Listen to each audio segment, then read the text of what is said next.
Okay, listen. I need you all to do me a favor and just close your eyes. No, really, just close your eyes. I don't care if you're driving or in the middle of a freeway or some shit. Simply just close your eyes. Good. Now, think of some of the greatest games of all time. Skyrim, Terraria, you got Minecraft, Nintendogs for the 3DS. Think of all the greatest games ever made, and perhaps, just maybe, you will think of the great Knights of the Old Republic, simply abbreviated as KOTOR. KOTOR is, without question, one of the greatest feats of game development ever. In addition to being the grandfather of the modern RPG, KOTOR was an essential building block in the development of BioWare as a company, as well as showing that Star Wars games weren't here just to fuck around, but that they could be just as good as other games as well. However, today we're not going to talk about KOTOR. As much as I love that game dearly, I believe that there's a much more interesting and intriguing game that exists. Perhaps not better, just different. And that such game is KOTOR 2. KOTOR 2 is, God, it's one hell of a game. It is a game that, although it may appear similar to the first on the surface, what with the amazing graphics and all, but it's so much different at its core. Although the first game was celebrated as being truly great, it wasn't enough for one Chris Avellone. He sought to fill the hole he thought he had found in Star Wars. You see, although amazing, the first game's story wasn't as much as a far cry from the first movies as its relative timeline would have you believe. At its core, it was a somewhat cookie-cutter story. Good guy starts his journey, good guy gets more powerful, makes friends, plot twist, good guy's troubled but stays good guy defeats bad guy, celebration scene. And although there wasn't really anything wrong with the story itself, Chris Avellone felt it was missing something.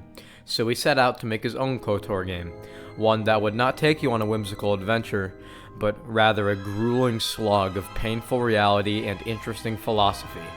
This is Knights of the Old Republic 2, The Sith Lords.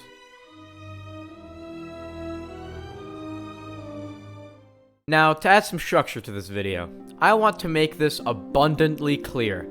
This is not a blind playthrough. I have played this game before. As such, I'm not gonna sit here and say, holy shit guys, Cryo's a Sith, oh my god, what a fucking, goddamn, what a plot twist. Oh, and a spoiler, I guess. Oops. But let's be real, okay? If you guys get mad at me for spoiling a game from 2004, I think you got your own problems. Also, I do have the Sith Lords Restored Content mod installed. Basically, as with every fucking game Obsidian ever made, this game was not finished. Alright, let's see what these guys have to say. Zerka's mercenaries are getting out of hand. Maybe this lady will be more interesting. Really inflated prices nope. here in the outer rim. What about her? The war is really I'm starting to sense a pattern here. The Okay, war is really yeah, inflated this is prices what I want. Zerka. The Restored Content mod helps to somewhat alleviate that, and is pretty sacrilegious to play without, to be honest. Nevertheless, this video will serve as a sort of condensed playthrough of the game. I will go through the game again, point out everything I like, everything I don't like, and everything in between. And although the main plot points of the story aren't quite forgotten to me, it will still be interesting to experience some of the finer points of the game again and really collect my thoughts on this game. Because, let me tell you, this is one big roller coaster of a game. So, sit down, strap in, and get comfy, because this is going to be a long one. Now, as with any great game, we begin to make our character. We get a choice of 3 base classes and 2 sexes, the Jedi Guardian, Sentinel, or Consular, them being effective at melee combat, variable skills, and force powers respectively. Another thing to mention is the sex of your character, because it actually is fairly important, as you get different companions depending on which one you choose. If you choose male, you get a cool melee woman. If you choose female, you get an elf. Tough choice. Either way, I went with female as it is the canonical sex of the main character. Now, as much as I'd like to name my character like Dishwasher or something of that nature, I'm not immature, so I just went with Mitra Surik, which is definitely something I came up with on my own, all me, baby. Now, with the formalities out of the way, we can get down with the real stuff, skills and shit. Now, there are 2 real options here. I can show you this boring 10 minutes of skill allocating that will result in you making fun of me in the comments because I suck at games, or I could just skip it and tell you to trust my ability to properly allocate skills. You trust me? Good. And time for the required Star Wars title crawl. Now, as much as I love getting copyright claims on my videos, I'm gonna play this on the safe side and mute the music. Sorry. Anyways, we learned that a sort of brutal Jedi civil war has essentially destroyed the Jedi Order. As a result, the Sith have returned to the galaxy and are now focusing their efforts on wiping out the remaining Jedi. We also learn that the, quote, last remaining Jedi clings to life aboard a damaged ship heading straight for a mining planet called Peragus, which, surprise, surprise, is us. Primary power offline. Hyperdrive offline. Multiple hull breaches detected. Proximity alert.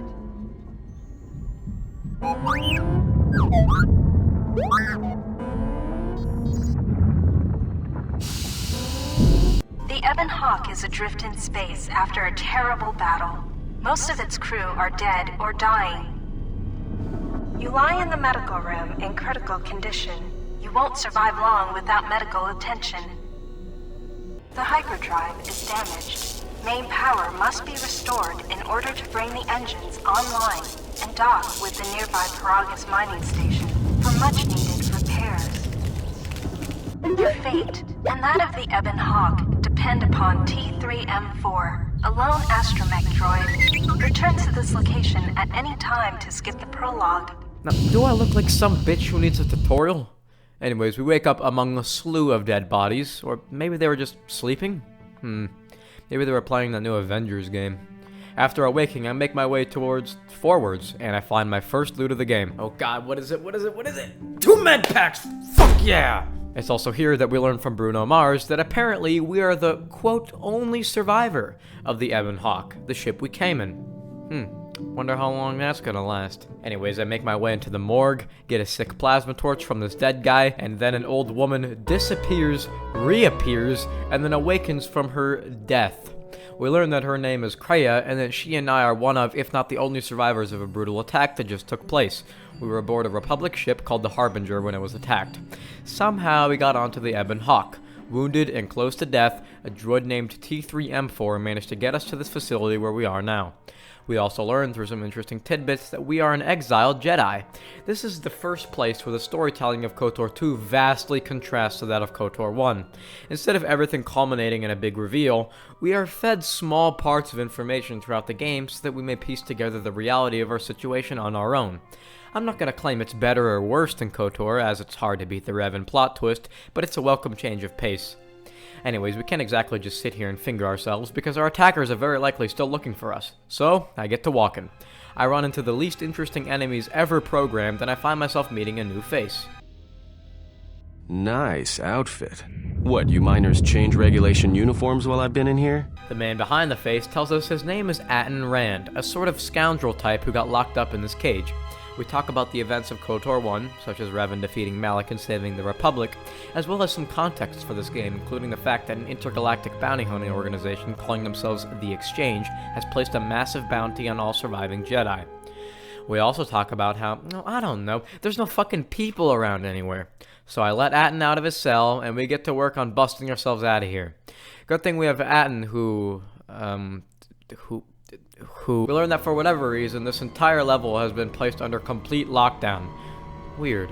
It's okay though, because we contact the only one who can save us. Droid guy thing. Not to worry though, because now it is time for the exciting gameplay of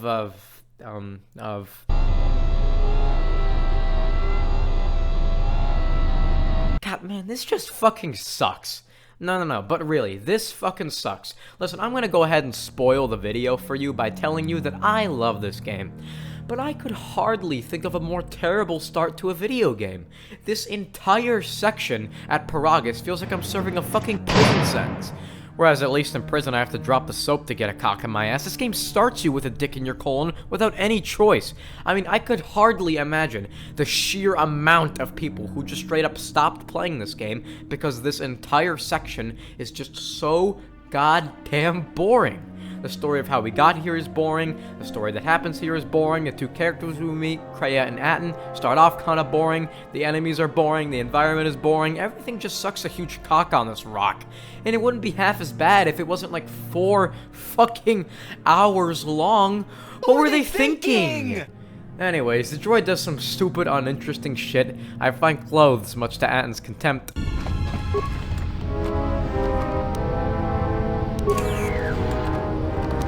find the emergency supplies?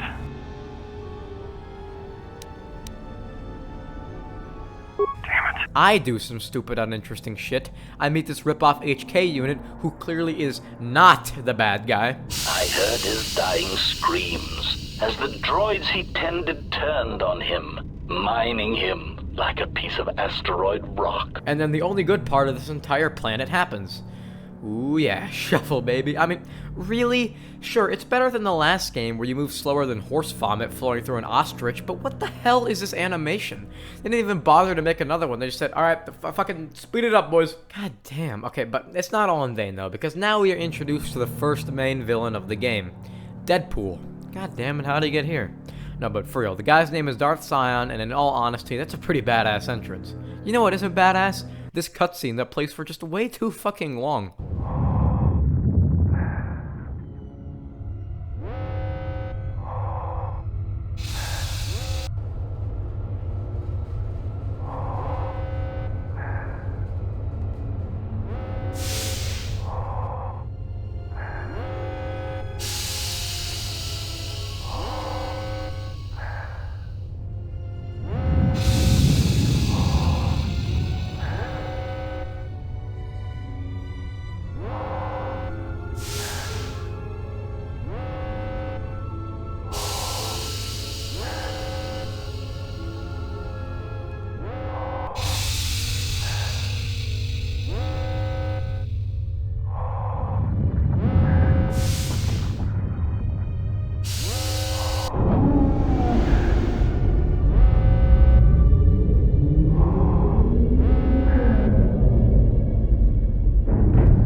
Alright, now I finally get to... Oh.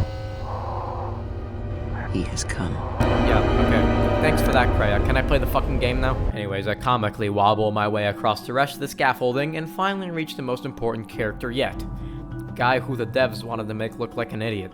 At least the air scrubbers are still working, even though they're tied into the... Hey, what's happening to the ventilation system? Is...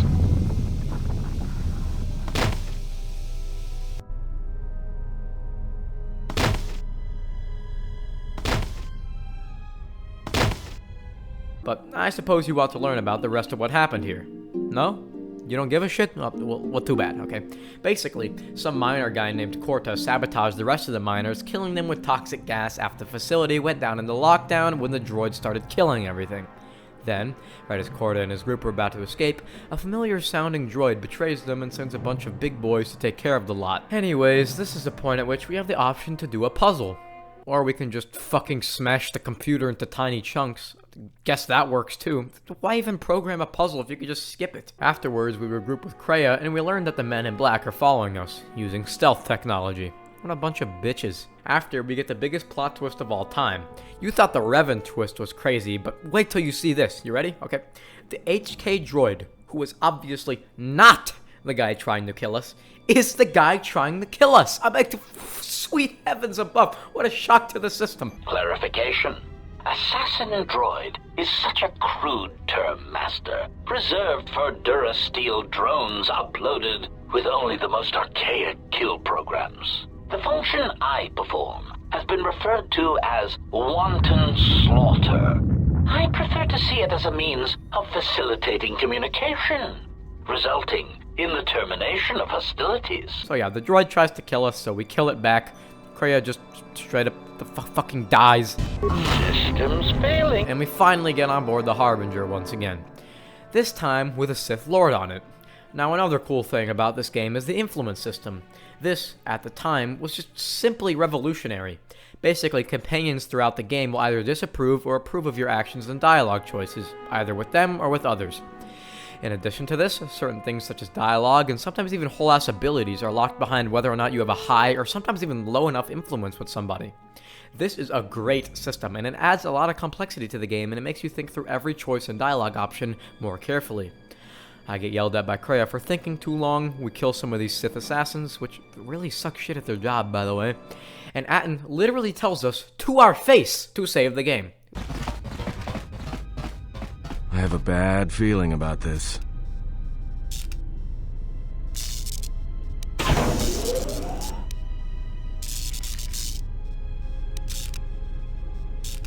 Don't you feel it? Something's gonna get real wrong real quick. Alright, but don't say I didn't warn you. Trust me, when it comes to staying alive, I'm rarely wrong about these things.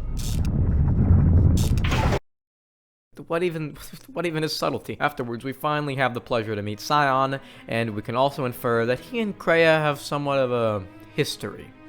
Unfortunately, much like the first Malak fight in the last game, Kreia heroically kills herself again for the sake of the group, and me and Atten start getting the hell out of here. Christ, that's 2 times now, Kreia. God. This is also when Scion performs a hand lobotomy on Kreia, and we learn that, in a very significant way, the Exile and Kreia share some sort of bond. Because what is a Kotor game without a bond between 2 main characters? We have to fight through more accursed robots, because why would we see different enemies 5 hours into the game? Alright, it just looks like we got some mines here. Let me switch to the droid to take care of that. And, oh, okay, that's not what I meant to. We'll just take care of that mine real quick. And, oh yeah, no, you're good. Just keep going. Yeah. Nope. Good play. Good play. Good job. Anyways, we finally make it to the Ebon Hawk, and the dumbest goddamn thing yet happens. A flaming turret section. But wait, there's more, okay? Where in the holy name of fuck did these Sith troopers come from? Were they just hanging out here? Was it fucking lunch hour? What the hell are they doing here? Isn't the entire facility supposed to be abandoned and, quote, not a military installment? And don't even try to tell me they came from the Harbinger when Scion came, because there were no such troopers on the ship. Plus, the doors to the hangars were locked anyways. What are they doing here? Okay, so we shoot the troopers, kill this last asshole, and Kreia just magically appears back on the vessel. As we attempt to escape Peragus, the Sith chase us down and end up shooting the asteroids surrounding Peragus filled with oil like a bunch of fucking idiots. Unsurprisingly, the asteroids blow up and chain react all the way back to Peragus itself, and the entire damn planet blows up. A huge planet which supplies oil and other important resources. Wonder what could go wrong if that just, oh I don't know, fucking explodes? Alright, so after every planet, I'm gonna do a little rating for it. And I mean this with no exaggeration, Peragus is just a flat 0. This planet sucks dick. And honestly, I'm not even gonna explain why. Because if you played the game, you'd know. And if you didn't, well you just saw this monstrosity unfold, and you should be able to understand how despicable this planet is to play on. It is a horrid start to the game, and it's really a damn shame. After escaping from the Sith, we are told that the astrogation charts we recovered from the Harbinger are bound for Telos, meaning that that is where we go next. It is also at this point that we learn more about our character and the world, specifically that we are a Jedi exile who left to fight with Revan in the Mandalorian Wars, the main event that preceded the first game. Additionally, we learn more about the Force bond between the main character and Kreia, specifically that it is very likely that should one of us die, the other would pass as well. That means no more of that suicide shit, Kreia, okay? Also, we learn that poor Atten doesn't like being asked about his personal life. Aww. I wonder if that means it'll be a major plot point later on. No, surely not. Now, I would also like to talk more about the companions that we have so far, but I think that it'd be more efficient to go into depth later in the video once we have everybody. However, so far, I'm liking these two. Kreia so far is an interesting character because we don't really know much about who or what she is or where she comes from. Additionally, she and I share a powerful Force bond for apparently no reason, or maybe we just don't know the reason. Either way, her dialogue is pretty funny. But we have spoken long enough, and my wound pains me. If you have other questions, find me in the crew quarters. There we will speak more. Hey, don't stop your long, boring rants on my account. I was just getting sleepy-eyed. Also in private, we will be mercifully free from the opinions of imbeciles and fools. Atten so far is actually fairly similar in the respect that, so far, he is sort of an enigma. He refuses to answer personal questions and leaves his past vague. However, he can read people very well and has a great intuition. I will say, though, for a game with such complex themes and characters, Atten is fairly vanilla. Let's hope he improves later. However, be sure to stick to the end of the video, because once I'm done with the game, I'm gonna be doing a super awesome Kotor 2 companion tier list! Stay tuned, folks. At any rate, it's time to continue along with the story. After the incident at Peragus, we head straight for Telos. Telos is essentially a planet touched by war that has a practically unlivable atmosphere. As a result, most people live on the city that floats either above the atmosphere or it has like some shield shit around it, I don't fucking know. But I do wonder, what fuel source this city needs to stay afloat? Anyways, we arrive, and the first goddamn thing that happens is we are arrested for the explosion of Peragus by Captain Tight Jeans over here. We learn that we will be detained until the TSF can perform an investigation of the Peragus incident. However, we didn't do shit. It's the Sith that shot the asteroids and destroyed it. So, I suppose I can only hope that the investigation results reflect that. Although I have no fucking clue how they know, to be honest. It's not all sunshine and martial law, though, because somehow a bounty hunter managed to take the identity of a TSF officer and threatens us with voice acting that makes him sound like a dumbass. No Mandalorian could match my skills. No Mandalorian could have been clever enough to infiltrate this station, taking the identity of one of the guards, then... However, he doesn't only sound like a dumbass, but he is a dumbass. Instead of just overloading our cages and killing us instantly, he decides that the best course of action is to let us fight him 3-on-1.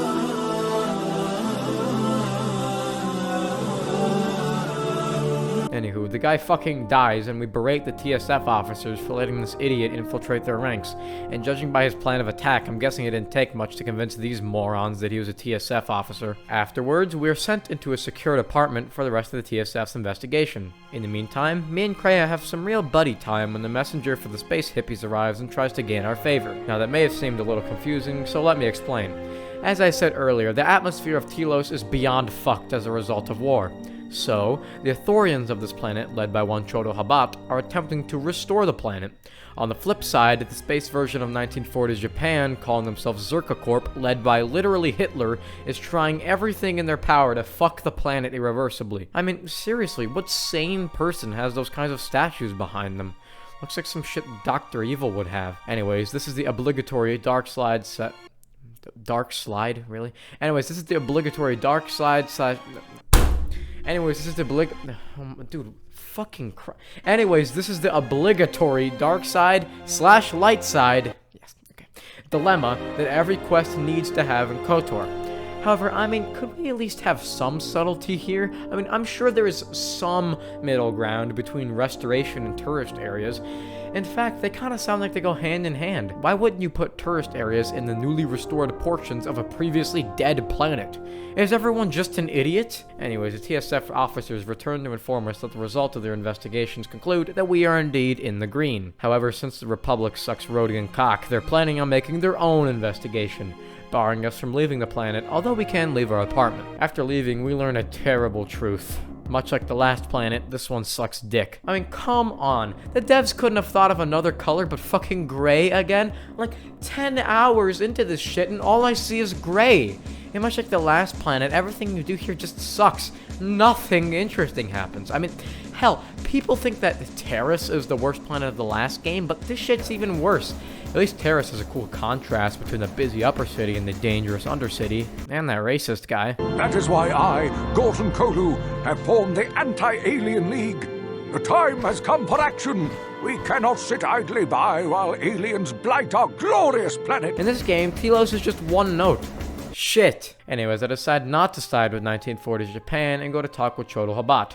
We learn that the Zerka Corp is attempting to fuck with their efforts in restoring Telos. So we do some dumb quests, spare the squid guy, and we return to Chodo Habat. Afterwards, we are granted the final mission of this planet regarding the Ithorian vs Zerka conflict, where we play as a droid and infiltrate the Zerka base to get some dirt on them. After we acquire this dirt, supposedly the TSF would force Zerka to leave the city. You remember how on Kotor 1 people on Terrace acted differently when you had Sith armor on? Don't hurt me. I'm just the janitor here. I don't know nothing that would be useful to you, Sith. Yeah, that doesn't happen in this game. The restoration, the war, it's good. The wars, it's good that Zerka's the restoration project. The war is really, it's good that Zerka's arrival has created new jobs on the station. Either way, we make our way into the Zerka base, convince a droid to commit a literal mass shooting, and it's mission accomplished. Not sure if I mentioned it before, but as a result of our exile, we lost our connection to the Force, so throughout the game, we slowly bring it back. After successfully fucking over Zerka, Chodo Habat returns some of our power, because I guess that's just what he does, somehow. Anyways, we leave, and as soon as we start making our way across the city, we get a call from the Ithorians that what remains of Zerka and the exchange are in the process of murdering every single Ithorian on the station. So, they're calling for help. No thanks. No, but actually I do go back and help because I'm a good guy. Also, I forgot to mention earlier, but somehow the TSF lets somebody hijack the Ebon Hawk and take it away, further proving that they are as inept as they appear. So, Chota organizes a ship for us to go into the Telos restoration zones in an attempt to find our lost vessel. Along the way, we get a glimpse of Karth's beautiful face, and we finally arrive at Telos' surface. And by arrive, I mean we are fucking blown out of the air. It's not all bad though, because we are found by one Beodur, otherwise known as my favorite voice actor in the whole game. Easy now. You survived one spectacular crash. Lucky I was here to pull you and your friends out of that shuttle, or you'd be more than a little crispy. He speaks in this really odd, whispery tone, but especially for some of the dialogue delivered later into the game, I kinda like it. Let's not get too far ahead of ourselves. Beodur was a sort of war technician under the command of Mitra Surik during the Mandalorian Wars, aka me. Anyways, we begin heading out in order to find our lost ship along with our lost droid. We exterminate some of the local wildlife, kill these failure bounty hunters, and hilariously sneak by a group of blind and deaf men. I mean, listen, you gotta commend the commitment, okay? Can't hear nor see, yet they still got jobs as bounty hunters. Afterwards, we chew through some more enemies until we reach a military base. Also, peep the threads, boys. This is what slaughtering a camp of idiots gets ya. This is also when Beodur's stupidly situational ability gets used for the first and last time in the entire game. He can punch a shield to make it go away. Great job, man. Okay, man, listen, I didn't mean to call your ability situational, dude. I was just saying that, and he fucking killed himself. Man, what's with people who associate with me and wanting to end their lives? Beodur dead or not, though, we push to the rest of the base, fighting robots that kind of remind me of Sid the Sloth from Ice Age. No? Just me? Okay, I'll keep it to myself next time. We get rid of a tank droid, which basically just means throwing ion grenades from relative safety, while my trusted associates get personally adjusted to the concrete, and we fly the fuck out of here. Oh, I forgot to mention also, this is not the Ebon Hawk. Instead, we have located what looks to be an incredibly small shielded area in the polar regions of Telos. This is likely where our ship is. So, we are just taking this ship to there. After takeoff, a group of rip-off HK units reveal that they are on our tail. Now, notice the timing here. First, we leave. Then, the HK units talk about how we have left and that they will follow us.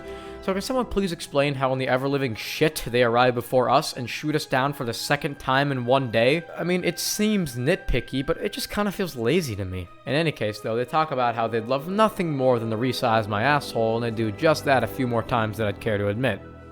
I mean it. Fuck.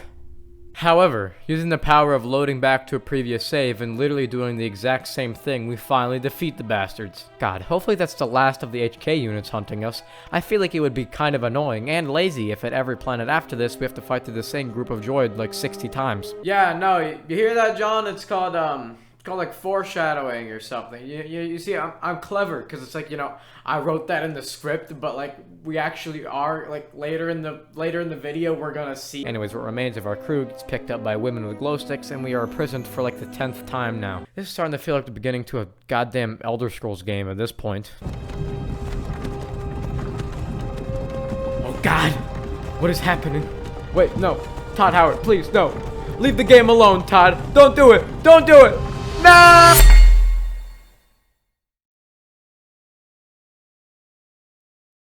It allows us to have 16 times the detail and even view distant weather systems across the map.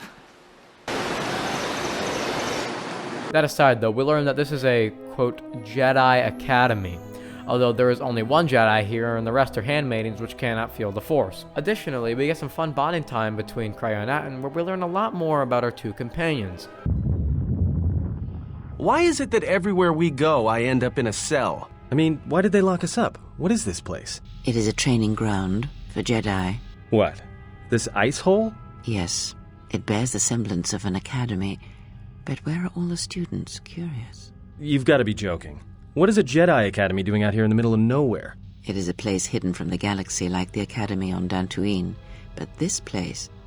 Oh, Atris, you have been clever. Atris? It's none of your concern. Well, the sooner we're out of here, the better. 2 crazy Jedi are more than enough for me. No one told me we were going to be dumped in a nest of Jedi. And what is it about this place that causes you such fear? What do you mean? We're in the middle of a bunch of Jedi. You know how they are. No, I do not. Not in the way you seem to. What are you doing? Get out of my head! Stop struggling. Let me follow the current. Deep, deeper to its source. Stop! Stop! Ah! Ah, With the fear is mingled guilt. It squirms in you like a worm. And the why? And there is its heart. You surprise me. I could not feel it before. Your feelings are a powerful shield indeed. Do not worry, Atten. If she is a Jedi, she will forgive. And if she is not, she will not care. You can't tell her. Please. I'm asking you. I don't want her to... Think less of you. I hardly think that's possible. Still, there is no shame in what you ask. We all wage war with the past, and it leaves its scars. I will not speak of yours, Atten, but there is a price for such things. What? What price? There are those who wage war and those who follow them. You are a crude thing, murderer, but you have your uses. You know how important this woman we travel with is. Even one such as you can feel it. You will serve her until I release you. And if I refuse? You will not. If you do, then my silence will be broken. And then, Atten, you will be broken. You fear the Jedi, and rightly so. If Atris learns of your choices, you will never leave this place. But whatever fear you hold of the Jedi, know that if you disobey me, that my punishment will make you beg for the death that has long hounded you. Wipe the fear from your mind. You will not find blind obedience a difficult master. You chose it once. You will learn to embrace it again. I don't know how you became such a manipulative witch, but why a vicious old scowl like yourself would even bother with me is a bigger mystery. No game of Dajaric can be won without pawns, and this may prove to be a very long game. You are a slippery one. Your thoughts difficult for even one such as I to read. I suspect the self-loathing that squirms within you gives you a curious strength. Your spirit, as diseased as it is, refuses to allow you to give up, no matter what threats you face and whatever wreckage you leave behind you. I feel you have crossed our path for a reason. Perhaps even you, at the right moment, may be able to turn aside disaster. If so, your potential is not yet spent. Fine. I'll be your pawn. But I still think you've got the wrong man. Perhaps. But someone has to fly the ship, and the Force is a hard thing to predict. You have crossed our path for a reason. Our path brought us here for a reason. And now I know why. The past is here, and it must be met before the future can be set in motion. More Jedi speak. Care to explain? No. I've wasted enough time with you. Sleep, murderer, and be silent. I need no distractions. A critical moment approaches. Essentially, what we can gather here is that Kreia is not all that she seems to be, and frankly, neither is Atten. Both are holding secrets from the main character. We shall see what comes of those secrets later on, though. In the present, we arrive to deal with a female Jedi known as Atris. We can gather that she is one of the Jedi on the Council when our main character was exiled from the Order. It's at this point, though, that I believe we have some of the strongest dialogue in the entire game. I say this simply because of the sheer amount of options I have and the differing outcomes of those options. Me and Atris debate about the nature of the Mandalorian Wars. Specifically, I defend the fact that I betrayed the Council's will and went off with Revan to fend off the Mandalorians when the Council did nothing. In fact, I make such good arguments that Atris ends up sort of doubting herself. I really like this part of the game, and it's some of the most fun I've ever had with dialogue in a video game. This part also makes me the most sad, though, because it's a sad reminder of what could have been. If this game was not rushed as it was, think of how good the entire game could be. Think if every interaction was as intricate as this one. The restoration, the war, it's good. The wars, it's good that Zerka's a... It's no matter though, as our dialogue with Atris ends with her telling us that she plans to rebuild the Jedi Order, puffing her chest up, calling her the, quote, last Jedi. No, and not that shit movie. And she finally returns our ship and tells us to get the fuck out of here. Take your ship then. I don't care where you go, just leave this place. Leave Telos. Are you all right, mistress? The exile reminded me of something I had forgotten. Forgive me, mistress, but I must ask. The exile, I've never seen another affect you so strongly. Was she important to you once? We all have our heroes, and when we watch them fall, we die inside. She made a choice once, and I did not. The day we judged her, I stood in the chamber, and she was so right. She was so certain of it, I doubted myself. But not now. She will never make me doubt myself again. But now I am tired. I must meditate. Of course, mistress. I will tell the others you are not to be disturbed. And please, do not exhaust yourself. We can attend to matters here. Jesus fucking Christ. That's the best they can do. Good job. Who makes this? Sega makes this? Good job, guys. Afterwards, I gather my party, find T3, find my ship, and we get the hell off the stupid planet, and the real game can begin now. Telos was a planet with yet another horrendous start, but with a great finish that consisted of a very enjoyable conversation between me and Atris. Overall, Telos gets a 5. Much better than Peragus, though that's not really saying much. However, we aren't quite done with our adventure, and as the next cutscene plays, the plot thickens. We are introduced to 2 new characters whose names we do not know yet. However, I think it's safe to assume that the guy wearing the Halloween costume probably doesn't run a charity. We also learn that these people, whoever they are, clearly know we exist. Which isn't a very good thing, because to be perfectly honest, I doubt Darth Skin Syndrome is dead. Anyways, the cutscene ends and we are brought to another. This one, though, is very important. T3 managed to download a file from Atris' Academy containing the footage from our exile.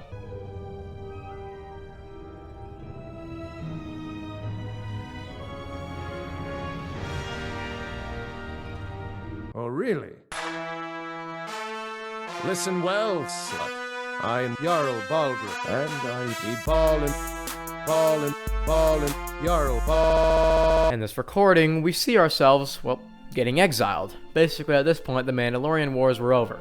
While Revan and the rest of the fallen Jedi found solace in the dark side, we came back to face the judgment of the Council after the final battle at Malachor 5. So, like Jedi do, instead of telling us where we went wrong, if we even did go wrong by saving the galaxy, they blame us and exile us from the entire Order.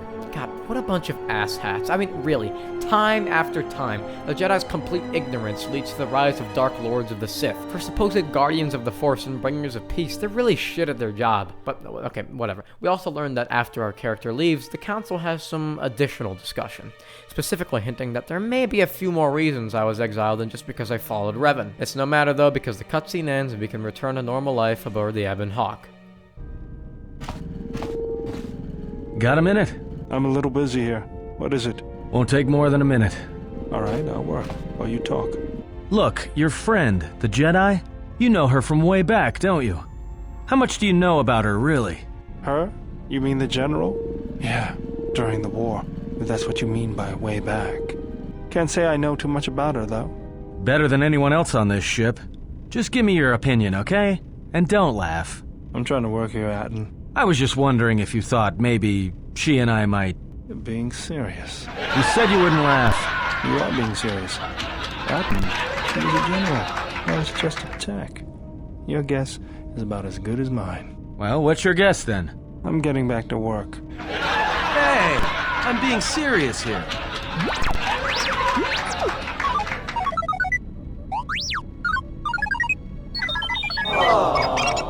You're laughing at me? I'll put you on the scrap heap, you walking tin can.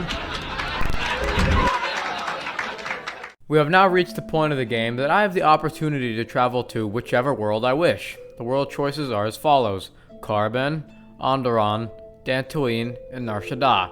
I choose to go to Nar Shaddaa first because, I might as well get the last gray shitty planet out of the way. Anyways, as we begin our descent towards the Smuggler's Moon, we get a brief cutscene sort of outlining what's going to take place here. We see what looks to be a chess club meeting of sorts between bounty hunters. The bounty hunters are led by a man in a projection calling himself Goto. As stated earlier, there's a bounty on Jedi by the Exchange. As a result, Goto, being the leader, or at least a very important member of the Exchange, is obviously out to get you by using these bounty hunters. However, he calls a momentary ceasefire and disallows them to hunt you quite yet, giving us some time to try and find the Jedi here. Oh, yeah, the Jedi, okay, I forgot. Basically, in the last game, we went around the galaxy finding star maps. In this game, we are going around different planets finding the remaining Jedi. At any rate, we land and now we are truly faced with some of this game's deeper philosophies and themes, especially those surrounding cryo. We are asked by a poor man in the refugee sector for a mere 5 credits. So, of course I say yes, and then this ensues. Why did you do such a thing? Such kindnesses will mean nothing. His path is set. Giving him what he has not earned is like pouring sand into his hands. And would that be a kindness? What if by surviving another day he brings a greater darkness upon another? The Force binds all things. The slightest push, the smallest touch, sends echoes throughout life. Even an act of kindness may have more severe repercussions than you know or can see. By giving him something he has not earned, perhaps all you have helped him become is a target.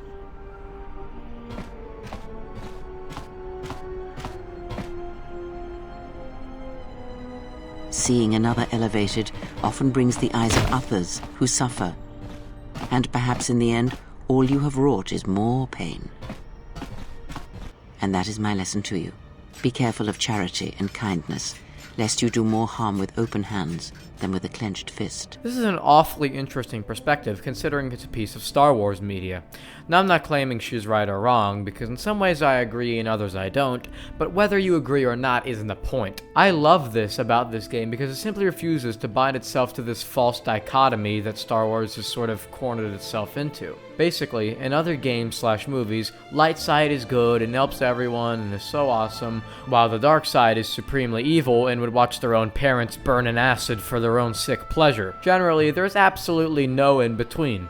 But with this game, whether you agree with cryo or not, you see a more nuanced and morally gray perspective that is absolutely amazing to see and interesting to think about. After that, though, we come upon another refugee being harassed by exchange thugs, and, although I am trying to do a light side run, I just couldn't resist what was essentially the Star Wars version of, you're ugly, you're disgusting, I'm gonna kill you, give me $200. Yeah, let me just consider all my options here. Hey, you two, give me all your credits and then go jump into the central pit.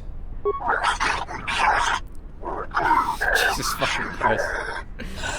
Yes, jumping into the pit is a good idea, you're correct. Now get the fuck out of my sight.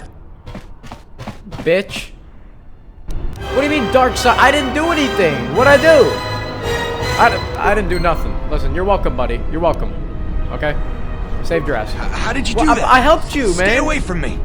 Our psychotic urge is all that drives you. Okay. I don't know what even came over me. Afterwards, we get approached by some bozo who claims that the Ebon Hawk is his. So, I tell him to fuck off.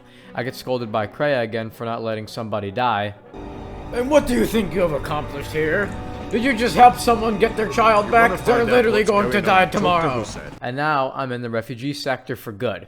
So essentially, this poor group of refugees is getting fucked with. Not only by the exchange though, but also by a group of thugs called Sirocco. We'll get back to all that later. In the meantime, a pair of Jolly Ranchers walks up to me and says some unusual stuff. They tell us that they have seen Atton before, and refer to him as a killer during the Jedi Civil War, a major event which precedes this game and ended in the death of most Jedi. What comes after is one of the most interesting conversations I've ever had with a video game NPC. Atton, is this true? Something up?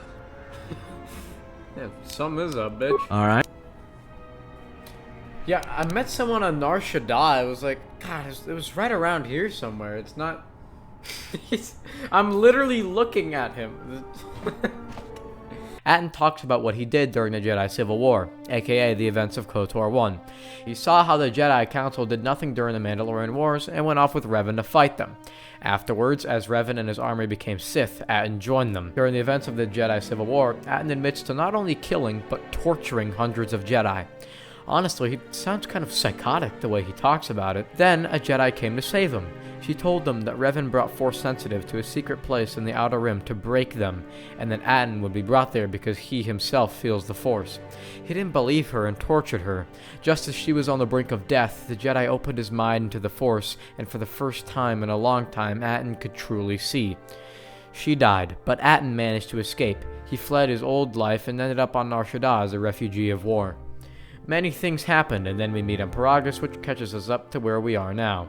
This was an incredibly interesting story, and it really adds a lot of depth to a character who seemed really boring at first. Also, we can now make Atton a Jedi.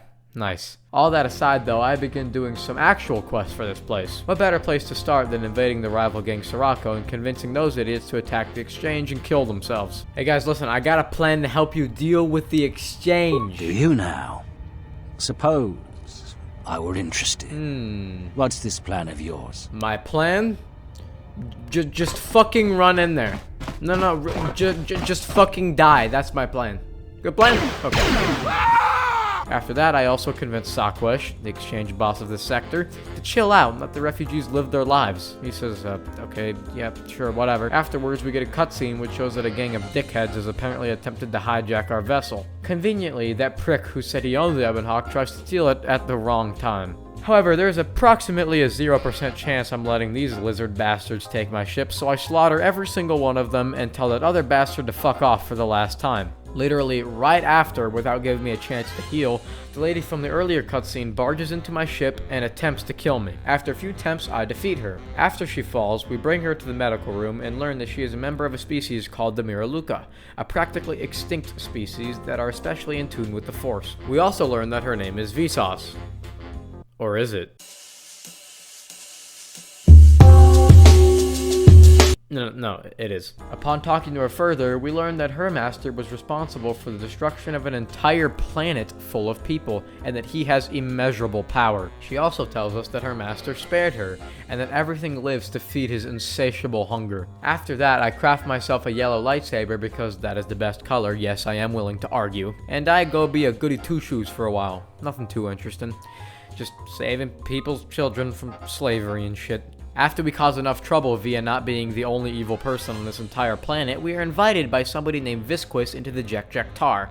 I believe he owns the exchange sector located here on Nar Shaddaa. Me and my companions obviously see it's a trap, but we still decide we should spring it as it may help us find the Jedi. After this, the bounty hunters get upset and decide to hell with all this watching bullshit, time to go after my companions. Because, of course, they still can't kill me or there will be a huge bounty put on them. As a result, we have these two upstanding women attempt to kill our boy Atton. Of course, they failed because Atton is now a badass. He runs back to the ship to inform the others. Meanwhile, on our way to the Jek-Jek-Tar, which is a bar by the way, we get stopped by one of the bounty hunters named Mira. She of course informs us that the invitation is a trap. We say no shit, and then she takes us to a semi-discreet location to talk more. Over there, she just fucking poisons us and decides to take our environment suit and go spring the trap herself. Why? Why would you do that? I mean, okay, she gets fucking electrocuted, of course. Anyways, back at Mira's little hidey hole, the Jedi comes to meet with us while we're still numb and paralyzed. We do as he says and go after them into the Jek-Jek-Tar. I commit mass murder on a scale even Stalin would be proud of, and we finally reach Visquis, or rather his slaves, because he ran like a bitch. We follow after him into the tunnels until we reach a point where we can go no further. At this point, we were brought back to Mira, who is now a prisoner of Visquis in his little bunker. As a present to his associate Honhar the Wookiee, he decides that he should kill Mira, as apparently they have a storied past. At any rate, Honhar fucking blows his legs off trying to follow me, and now I get to fight my way through the entire damn facility. Which, of course I do, because I'm God's gift to gaming. After Mira escapes, she activates a sequence which opens the door to the facility for our main character. We cut through more of these warrior dudes, and we finally make it to Visquis, who attempts to capture me by poisoning me with gas. After I went through the gas-filled Jek-Jek-Tar. What? Anyways, he rightfully gets scared and orders his guards to kill me, but they run past me and go to him. This is when we hear Goda's voice come in, and he reveals that he has been observing the entire thing. He uses a much more effective technique and manages to capture me. After that, we witness Kreia resurrect Honhar and send him to kill Mira, which I'm guessing was his plan anyways. The point is though, this further deepens the mystery of who exactly Kreia is and what she ultimately wants. After that, the crew cut through some bounty hunters, I solve puzzles without the use of Google.com, and the crew formulates a plan to get onto Goto's yacht and rescue Mitra Shurik, aka me. Meanwhile, I have a conversation with Goto in which he tells me that he requires that I bring stability to the galaxy. He doesn't care whether that means back in the Republic or these Sith, he just simply wants the fighting to stop. I of course tell him, yeah, whatever, okay, can I go now? And he says, nah, you gotta stay here forever. What? How the fuck am I supposed to bring stability to the galaxy if I can't even leave? Does that make any fucking sense at all? At any rate, after that cutscene, my game breaks and doesn't let me click on anything, not even the fucking save button. After we get that fixed, about 1 week later, we can start actually continuing with the game, which of course means starting off fighting more of these stupid rip-off HKs. On Goto's yacht, we fight through a bunch more droids and shit until we get to where we are being held. After we are freed, we kill more droids until we get to the bridge and allow the Ebon Hawk to get the shit out of here. After we escape, Goto sends this fat-ass droid to come with us and ensure that we are completing our mission. His name is, Godo. Very creative. After that, we finally make it back to Nar Shaddaa and finally meet our first surviving Jedi Master, Zez Kyle. He tells us many things, like how he viewed my actions on Nar Shaddaa as heroic, but importantly, we ask him why we were exiled from the Order. He says that originally they had said because we followed Revan to war, but he admits that that may not be the full truth and that he would be willing to tell the full truth with the rest of the Council's permission. We also talk to him about how the Sith have returned. In the end, we formulate a plan. I will find the other 2 Jedi Masters, and all 4 of us will go to the Jedi Enclave ruins on Dantooine to convene against the Sith threat. Also, might I just add that he sat idly by as the horrible shit on Nar Shaddaa happened in front of him. So instead of acting, he just witnessed the violence unfold. That sounds familiar, huh? Seems like a constant for these Jedi assholes at this point. At least he admits he was wrong and that he left the Order. He also admits that my exile was a weak point from the Order and shames himself on the rest of the Council for casting blame instead of teaching lessons. With all that over and done with, though, Nar Shaddaa is practically finished. I mean, I get a new fuel source for Telos through Vaga the Hutt, what the fuck, man? I mean, seriously, again? I'd rather fight my fucking drunken uncle than fight these stupid silver motherfuckers again. God, okay, whatever. Overall, I would give Nar Shaddaa, like a 7, right, as a planet. I mean, it was fun with some good quests and general story, but let's be real, things could have definitely been better. And after killing all those bastard HK ripoffs, we get enough parts to rebuild the real HK. Not no fake-ass silver motherfucker, the real goddamn deal. The man, the myth, the motherfucking legend, HK-47. After reactivating HK, we tell him about those ripoffs going around the galaxy ruining the great HK name. He is rightly pissed off and will be glad to help me rid the galaxy of these silver fucks. Also, after talking to Cryo, she informs us that it is time to ramp up our training. This means that we now get to choose a prestige class. We can either be a combat-focused weapons master, a skill-focused watchman, or a force power-focused master.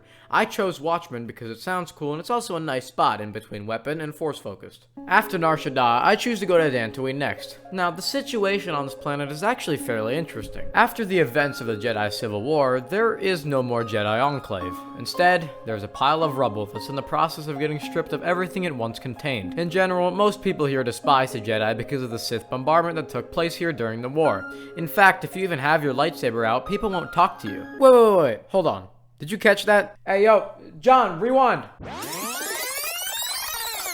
Motherfuckers. In order to begin the questline here, I simply make my way into the building named Kunda, which acts as a sort of government authority here on Dantooine. We speak to the leader, Administrator Adare, and we learn that Master Rook, a close associate to Adare, is here on Dantooine. We also learn that apparently he went to investigate the sublevels of the Jedi Enclave ruins, and that he hasn't returned. So, that of course means we gotta go check it out. On the way there, we beat up on some animals and discover the reality of the situation at the ruins. Salvagers have taken essentially everything from the Enclave except from the sublevel, which is full of dangerous monsters. On the way there, we fight... God damn it, dude. This is really starting to piss me the fuck off, okay? And also, whoever the fuck is sending these idiots after me is a real moron, because I've killed like 30 of these fucks at this point. Why keep sending them? Anyways, I make my descent into the sublevels, blow through some leg wrecks, witness the greatest pathing ever in a video game. Where does this fuck think he's going? No, dude, there's a mine there. No, you can't, there's something, you can't quite, oh. Yeah, that's... Oh, Jesus fucking Christ, dude. And discover a guy trapped in a room. He tells me to kill the leg wrecks surrounding the area, and then we speak to him. He doesn't tell us much except for the fact that his salvaging team left him here and we buy some lightsaber materials and shit off of him. After that, I find the worst voice acting ever in a video game. I am a Padawan, and one day I will learn enough to be a Jedi. What the fuck is this voice acting? Jesus Christ. I was studying here when Darth Malak and the Sith came. Yeah? I was outside the Enclave when my master left me at the Mandalay estate. Shen protected me. At the Mandalay estate? But the Sith came asking questions. All the Mandalays died. But I hid. Even when the estate was burning, I hid. So I hide. I'm hiding until my master returns. You sound like a fucking second grader acting out a play. The Mandalay's estate. And I believe that's all there is to do here. Huh. No mention of Rook. Strange. At the front door, this guy and a bunch of wrinkly pricks think they're gonna kill me in a fight. I prove them wrong. Then, unsure of where I'm supposed to go, I just kinda run around Dantooine like a fucking idiot until I find some place called the Crystal Cave. And here, I find a room full of lightsaber kyber crystals. How fortunate. But, more importantly, I find a very powerful crystal that is apparently bound to me and will increase in power as I do. Upon walking back to the exit, I stumble into a room and then I realize something. Like I said, I've played this game before, and I'm almost certain that something important is meant to happen in this room, and, well, it doesn't. So I realize I must have missed something and go back to the sub-levels. I realize I missed the door like an idiot, and upon entering it, we are greeted by a man referred to as the Disciple. We learn that he is a historian of sorts, and his allegiance lies to the Republic. To democracy! Yeah, sorry, that was kind of forced. Anyways, he talked for a bit about the Jedi and the Sith. He talks about how he believes that there must be some inner flaw of the Jedi teachings that causes so many of them to turn. And then I invite him to join us on the Hawk. Atton, for some reason, has a problem with this, and then we see some dead mercenaries who appear to have been killed via lightsaber. Now we can go back to the cave and continue with the quest. Because I guess all the events in this world are tied to whether or not I look at some fucking dead people. Here, we see an old dude being held by a gang of mercenaries. I kill the mercenaries, and the guy's all like, dude, what the fuck, man? You're being so rash, dude. And I'm like, okay, I guess I should have just let you sit there like an asshole. Anyways, he says that he was trying to get in on all their juicy gossip, and I'm ruining it. Then in the next sentence, he says we need to get to Kunda immediately to warn everyone of an attack. So which is it, dude? Sit and wait or get to Kunda quickly? Whatever. That's at this point that we actually reach the end of the Dantooine questline. We get to play Star Wars Tower Defense by reactivating a bunch of systems and shit. Now, it's at this point that we actually reach the end of the Dantooine questline. We get to play, Star Wars Tower Defense by reactivating a bunch of systems and shit. Honestly, I actually really enjoy this final part of Dantooine because it's very different from anything I've done in Kotor so far. Honestly, I really enjoy this part of the final... Dude, what the fuck, man? Dude, I gotta be some form of retarded. Can you just read the fucking sentence, you stupid Jewish motherfucker? God. God, okay. Focus. Refocus. Okay. Now, it's at this point that we reach the end of the Dantooine quest... Dude, say quest line! Just say quest line, motherfucker! Quest line! Can you say that?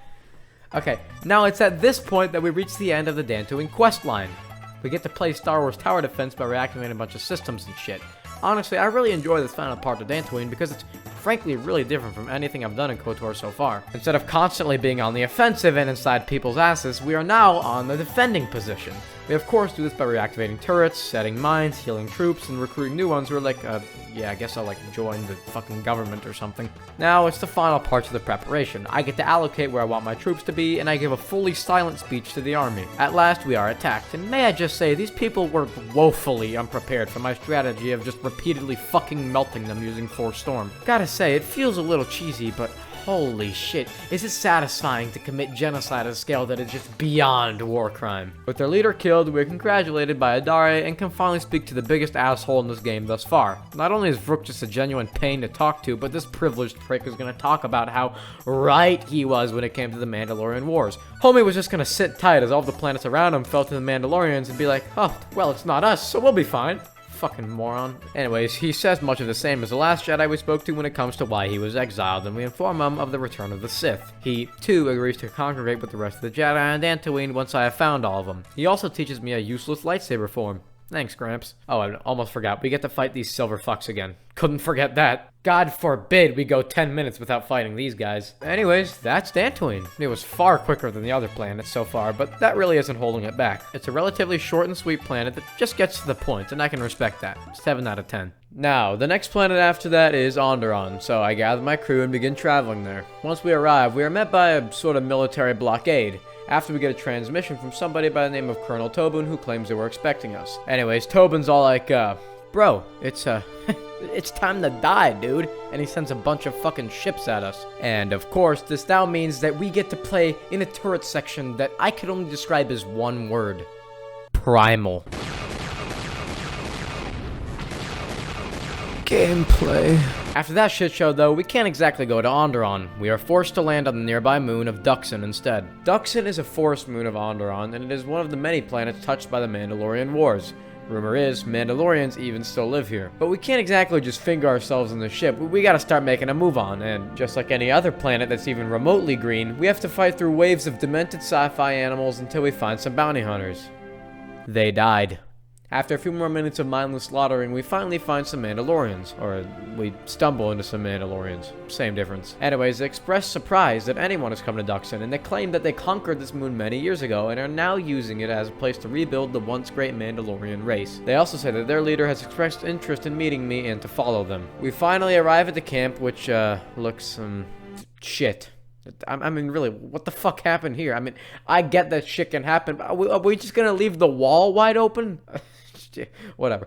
After that, we get to meet their leader, a man by the name of Mandalore the Preserver, who sounds kind of familiar. At any rate, as we talk to the guy, we discuss things such as the Mandalorians, who he claims are not gone or destroyed, just scattered, and he aims to be the one to rebuild them. He also says that he can get us to Onderon, but first, we have to prove our worth. Now, how do we prove our worth? Just go like, do shit or something. I don't know. Okay, so that's exactly what I do. I go around the camp and talk to people. I fix some shit for this blue guy, found a lost Mandalorian for Mr. Yellow, and I just generally acquaint myself with the Mandalorians, which I gotta say, I kind of respect them, right? They hold no hatred for the Jedi, even though we whipped their ass so hard their entire fucking race got wiped. They respect Jedi for being powerful, and they respect me for being a leader during that war. However, not every Mandalorian agrees, so I set my sights on the battle circle and begin battling within it. Now, different people have different rules, but I managed to beat all of them except for the very best, which apparently will only fight me if I've proven myself elsewhere. So, back to doing random shit. I find one of the Mandalorians in the jungle named Kelborn. Apparently, he has spotted some unusual activity in the area and he needs my assistance. It turns out that somebody by the name of General Vaklu is sending soldiers here in an attempt to kill me. Frankly unsurprising considering we were in a dogfight before landing on Dxun. Apparently, General Vaklu is a higher-up within the Onderonian government, which, doesn't really strike me as anything very good, considering that Onderon is exactly where we need to go. Regardless, we clear out some of these patrols, and he thanks me for my help. So, of course, that means that I can now kick his ass in the circle, which I do. After defeating Kelborn, the strongest of the Mandalorians, Brayler, will accept my challenge now. Up to this point, most Mandalorians have some rules like, no weapons, or none of those gosh darn force power magics, but Brayler doesn't give two shits. He's just like, fuck it, do whatever, let's just fight. Now, although I do win this fight, Brayler almost got me, and that's pretty impressive considering he decided to fucking punch me into submission. Anyways, after doing that and a few more menial things, like saving a dumbass Mandalorian who got bested by jungle creatures, I have finally gained enough prestige to be able to speak with Mandalore himself and get ready to depart for Izes, which is the capital of Onderon, just to avoid confusion. Before I leave, though, I get myself a second lightsaber, because I'm cool like that. After that, though, it really is time to leave, but not before Kreia has some words to say to Mandalore, who, surprise, surprise, is indeed Canderous from the first game. What do you want? Is all in readiness? It is, like I promised. Why? You want to back out now? My only concerns are for the one you escort to Onderon, Mandalorian. Would you do any less for one of your clan? Don't pretend to understand us. We Mandalorians are a breed apart. If by apart you mean scattered, broken, and lost, then yes, you are correct. Not for long. Soon the Mandalorians will be strong again, united as one clan under one banner. Mine. Ah, yes. The Great Crusade. After the first one was ended by Revan and the Jedi. Such a defeat was merciful, an echo of the end, when your ships were in flames, crushed in the grip of Malachor 5. But I do not need to remind you of such things. I was at Malachor 5, and I remember how many Jedi died to stop us there. And no matter how many dead orbit that planet, the Mandalorians still live. Clan Ordo still lives. See Kex there? He was serving on Nar Shaddaa as muscle for the Hutts. Kelborn was a scout for the Duros on Frontier Worlds. I brought them here, gave them a purpose. This galaxy will be ours again, I promise you. That is the future. Indeed. The future is always in motion. It is a difficult thing to see. Perhaps there will be no New Age Mandalore, no great Mandalorian crusade. Perhaps your people fought their last battle at Malachor 5, and you have been dying ever since, a quiet death that will last centuries. And perhaps all that remains will be what I see before me. A man wounded by a Jedi, encased in a Mandalorian shell, hunted by the thought of being the last of the Mandalorians. You've got some guts talking to me like that. You think your age or your Jedi whelp are going to keep you safe from me? No, Mandalore, you are wrong. I hope that it is you who will keep the one I travel with safe. You are loyal, and you have served many masters, even when they abandoned you. Do you wonder where he wanders now, Mandalore? Why he gave you your orders, then abandoned you at the edge of the galaxy? How do you know that? I know many things, and I can answer the question that burns within your shell, Mandalore. But there is a price. You must keep the one I travel with safe. She is important to me, more important than anything. Show the same loyalty you have shown in the past, Mandalore. If there is a Mandalorian crusade, let it be for something that will carry your people's memory into the future. So when the time comes when there are no more Mandalorians, then at least their honor will remain. The one I travel with has walked your same path, and I ask that when the end comes, that you remember that kinship, even if it seems there is nothing else left.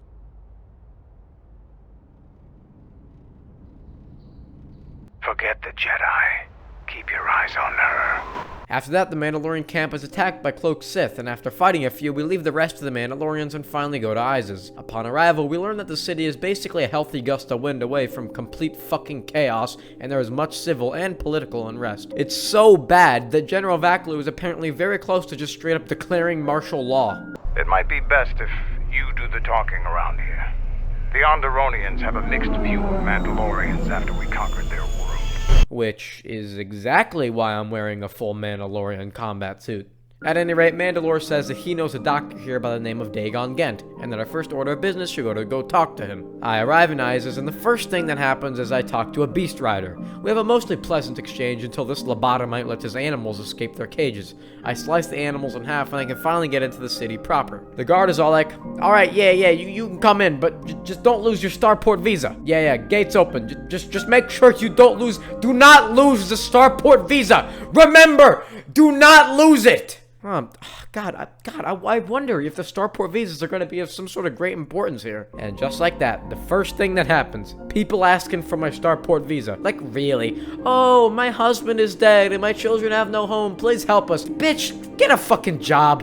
Really? And then the guy next to them is like, fuck him, dude. Just give me the starport visa and I'll, like, pay you money or something. I mean, have you ever seen a more blatant light/dark side choice in your entire life? I mean, they're even right next to each other, for shit's sake. After that, we witnessed a group of guards trying to imprison a journalist for, treason. I tell the guards they don't have a warrant and so that they can go fuck themselves and the guy gets the hell out of here. God, martial law, you know? Fucking thanks, Obama. After that, though, we talk to this guy who's leading some sort of protest and... No, God, please, no, not again, it's them, it's fucking, get the fuck out of here, you motherfucking,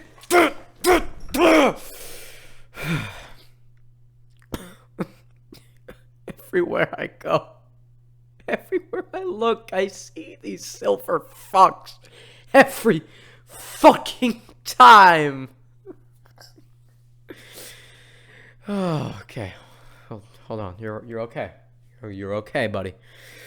Breathe in, breathe out. After that bullshit, though, we walk by two people having a conversation about the state of affairs. Particularly, though, it seems that there are two main leaders of Onderon. Queen Talia, who's supportive of the Republic, and General Vaklu, who seeks independence. Now, unfortunately, instead of getting some interesting politics and viewpoints, Miss Republic Indian lady good guy is, the good guy, and big bad strongman Vaklu is the murderous, authoritarian douchebag. But anyways, I intervene, and since I'm the good girl, I'm all like, yeah, that Queen Talia, who isn't fucking instituting martial law is probably the better option, guys. Then Vsauce calls me a bitch. The fuck, man? I thought we were friends. Afterwards, we begin heading towards the rest of Iz's, and a group of bounty hunters think they can kill me.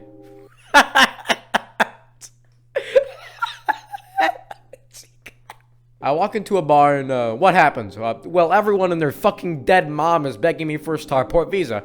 One bitch will give me a lightsaber crystal. One dude just wants one because why not? Another dude needs one so he can get information to the Republic or else it will suffer incredible hardship. Yeah, I'm gonna take the crystal. Just kidding, it's a Sith-only crystal. Fucking, of course. I fuck around for a bit until this happens. General, we have found them again. Yes. I like how the fucking general of the Onderonian military is having a meeting behind a fucking dumpster. The crew of the Ebon Hawk is elusive, General. Okay. Then finally, I reach Dagon Gent's place. Apparently, he has been taken under custody under suspicion of involvement in the murder of somebody named Captain Sulio. We speak to one of the guards, and he informs us that there really isn't much we can do to get to Dagon out of custody unless we are somehow able to clear him of any involvement. Apparently, the murder happened around the cantina, so that's where we'll go first. I ask around the bar and don't really learn much until I get to a man by the name of Nico.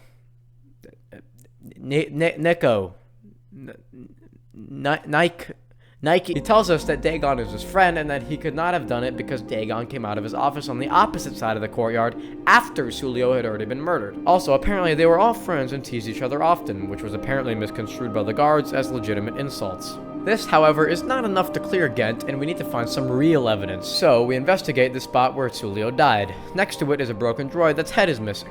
Given that this droid was near the crime scene, if we were able to find the head, we could access its memories and see what happened. I look around for a bit until I find a droid merchant outside who was selling the head of the destroyed droid, apparently. I bring it inside to a Twi'lek by the name of Kif, and he manages to access its memories.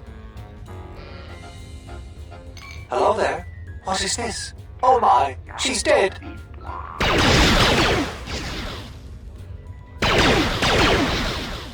Man, 2004 cutscenes were really something else, dude. This clip, however, proves that the shooter came from the marketplace, while Dagon Gent was in his office on the complete other side. We show this to the guards, and despite some pushback, we managed to set Dagon free. At his apartment, we talk to Dagon, who has some pretty good voice acting for this time period. A Jedi Master, you say? Now that is interesting. He claims he can get us to a meeting with the Jedi here through his network, but he needs some kind of fucking discs or something. So we walk into the cantina, murder the bitch who stole the discs, and bring him back to Dagon. He informs us that he is ready to contact the Jedi. Well, the meeting is on. Head straight to the cantina. You guys should be in there. And no offense, but I hope I never see you again. Yeah, likewise, buddy. Anyways, we now have a meeting with Master Kavar, another Jedi who was on the council when I was exiled. Now, as much as I'd like to report mission successful, Captain Cockbag interrupts us with a group of soldiers. And then some of the most fuck shit I've ever seen happens. I must return to the palace. I'll get word to you when I'm able. Run! What have you done to my men? Blast! Men, take care of her! I won't let Kavar escape! This cantina is infested with life. A well-placed grenade could cleanse some of the dirty and insignificant souls here. Okay, first off, really? I mean, Kavar knows that these soldiers are about to open fire in a cantina full of people, and homie just fucking stuns and runs. And what the fuck, Vsauce? Anyways, I clean up the Jedi's mess, as always, and we witness the beginning of Vaklu's military takeover. At this point, the city's really just going to shit, so we decided to get the fuck out of Dodge and find Master Kavar later. But we, of course, couldn't leave before fighting more HK-50s. more of them. More. I'm gonna lose my fucking mind. I swear. God. That does it, though, for both Dxun and Onderon. For now, at least. They were both pretty damn good planets with interesting stories, characters, and encounters. I give Onderon an 8 and Dxun a 9. Why give Dxun a 9? Well, there's a clear, distinct lack of rip-off HK encounters, so that gives it a huge bump in my eyes. It's also after that we notice Atton's arc, where he just really fucking hates this blonde dude. Do you need a hand? No, I don't. Go back to your training. I'll call you if I need someone useless. Then I ask Cryo more about her past. Specifically, I ask her who the fuck she is. At first, we get a vague answer where she explains she was once both a great Jedi and a terrible Sith, but upon further questioning, we get this gem of a cutscene.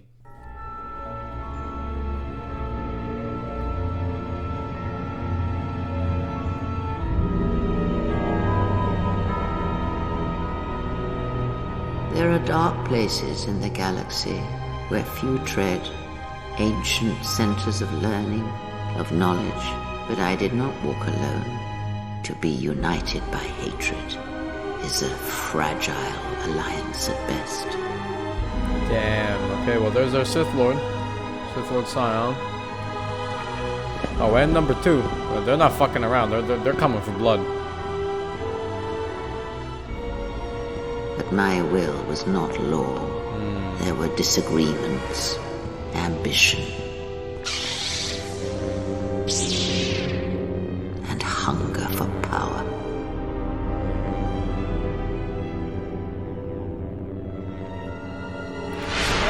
Oh shit, nice nat 20, Nihilus. There are techniques within the Force against which there is no defense. Now, what kind of techniques we talking here, Cray? Like some fucking Kama Sutra shit, or like what's the play here? Oh, Jesus. Oh, so we're talking like that. Oh my god, that's a fucking nice. Oh shit. Don't get fucking cutscenes like that anymore. Cast down. You got fucking Batista bombed, bitch. I suffered. Jesus Christ, fucking 260p violence. And fell into darkness. God. After that, though, I do some training, which consists of me beating the fuck out of Vsauce. Yeah, this is what you get for calling me dumb on eyes as you blind bitch. Other than that, though, we also learned that Cryo knew Revan in some way, but I didn't have enough influence to have her elaborate on it. I'm sorry, guys. I have failed you. I have failed you. Okay, that's it. I'm done with the shitty fucking references, guys. I promise. Alright, enough talk though, guys. Now it's time to go to Korriban. Now, Korriban isn't as we saw it in the last game. After the events of Kotor 1, Korriban became... Dude, okay, listen, enough bullshit, okay? I'm not gonna do the whole fucking screaming thing where I pretend it's funny. Can we just seriously talk about this for a second? Why are these motherfuckers everywhere? I don't get it. Why did the devs put these guys in every part of the game? It makes no sense to me. Like the 50th time after we fucking fight them, it just kind of loses its impact, you know? It's just kind of like, okay, we're fighting these guys again. I mean, I get the game was made under a rush, but fucking Christ, man, did they have to put fucking 70 of them on every level? Oh, God. Okay, anyways, where was I? Oh, yeah, Korriban. Well, Korriban is largely abandoned. No more academy, no more city, just corpses and the remnants of the forgotten Sith here. We get a little history lesson from cryo here on each Sith Lord. I would tell you myself, but I'd rather not write about every single one, so, I don't know, look it up or something. Now, all this might make you ask the question, why exactly are we here? Well, I have absolutely zero idea. Quick little editor's note here. We're actually here to find some Jedi Master named, like, Ludo Vag or some shit like that. I don't fucking know. Nonetheless, I make my way into the abandoned academy, only to discover it may not be abandoned after all.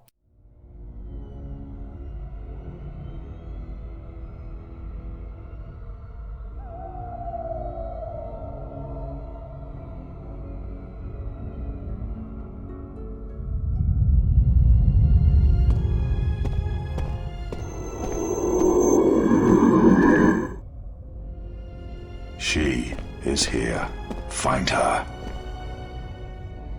Holy shit, it's Darth Skin Syndrome. I swear to God, if that motherfucker comes over here and Batista bombs Krea's old ass again, I'm gonna fucking laugh my ass off. It isn't to be, though, because it seems as though he has disappeared. For now. In the meantime, I'm forced to fight shadow goats and invisible Walmart greeters. I run around for a bit before realizing that I have to take some classes on the Sith in order to progress here. So I load up the computer and take a fucking test. Yay, a game with laser swords and force powers, and I'm sitting here taking a goddamn test. The test itself, though, is a bunch of random questions, including one with the Sith code, one impossible math problem, and one about pets. Fucking pets? Pets, Obsidian? I fail the test until I don't, and I get access to the next area. Here, I get to slaughter more goats until the computer says I didn't do it fast enough and I get sent to take disciplinary action. Well, I do love disciplinary action, if you know what I mean, so I make my way there immediately. In here, we see the remains of a Jedi. However, not just any Jedi, this bitch was on the council when I was exiled. At least I don't have to talk to her ass until we go to Dantooine. After fucking around a bit, we are finally confronted by Darth Sion. He tells us how we should not trust Kreia as we do, and that we did not know her as he does. We already know that Sion at least knew Kreia beforehand, but now we also know that specifically he was her apprentice. So we beat up on Sion until we kill him. However, he's not really dead. Sion, like us, is a sort of wound in the Force, born of all the death and misery I caused upon Malachor 5 when I activated the mass shadow generator, killing everyone on the planet, both Jedi and Mandalorian. This being the case, Sion has the ability to literally never die unless he loses the will to live. So Kreia tells us that fighting him here on Korriban where the dark side is strong is pointless and we run away. Sion does not follow us. After that, we go into a cave. Here we fight through some stupid fucking birds until we reach a sort of tomb and our companions are forced to stay out of it. I go in, however. The first thing we see is a vision of Alec, which was Malak's name before he turned, recruiting Jedi to go with him and Revan to fight in the Mandalorian Wars. This is essentially a vision of the past, as this is exactly how someone like the Exile would have been recruited to join the Revanchists. However, this time we get a chance to make a different decision. The vision of Alec asks us if after everything that's happened as a result of the war, would I go back and change my decision? Or would I follow Revan to fight the Mandalorians all over again? It's a really actually intriguing question, but I tell Alec that I will not change the past for it has made me who I am. He reacts positively, but then rather quickly we see him turn into Malak, and now he asks us to join him and revel in the power of the dark side. Not a great plan. After that, though, I fight through some Shiraks until we get to the next vision. We are once again traveling back to the past. However, this time we arrive at a critical point during the Mandalorian Wars. Dxun. Apparently at some point in the war I ordered my men to charge a bridge that I knew was mined. Not necessarily because I was evil, but because we needed to take that bridge. This time, however, we get the option to charge the bridge ourselves to minimize casualties at the risk of our own life. Unlike the last vision, I do decide to alter my choice from before and clear the way for my soldiers first. Which, since I have literally 0 points in demolitions, means that I just fucking run face first into the explosions. With the help of my men, who now have all their limbs attached, we kill the Mandalorians and I can move farther into the tomb. Then we get this really cool exchange with a vision of Kreia. You are to be commended for making it this far. You've revisited the dark moments of your past, and now you must face the present. Your confusion is natural. The others and I will help you understand. Get away from her! She's a dark Jedi. Atton, I've had enough of your snide contempt. I will protect myself from this foul-mouthed ruffian. I won't allow her to corrupt you. I will protect you, even from yourself. Hey, what's the commotion here? Stay out of this, Beodor. This is a personal dispute between Atton and myself. You're threatening Atton with a lightsaber, and I'm supposed to just stay out of it? No.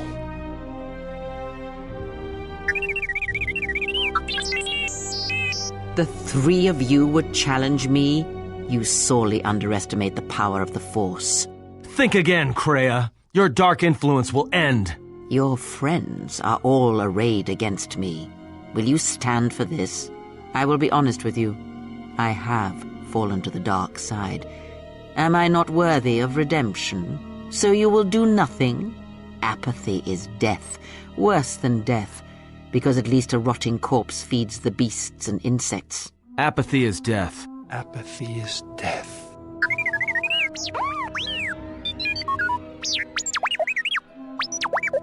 Apathy is death. Apathy is death. Statement. Apathy is death. Apathy is death. Apathy is death. Apathy is death. Apathy is death. Wait, hold on. I didn't quite.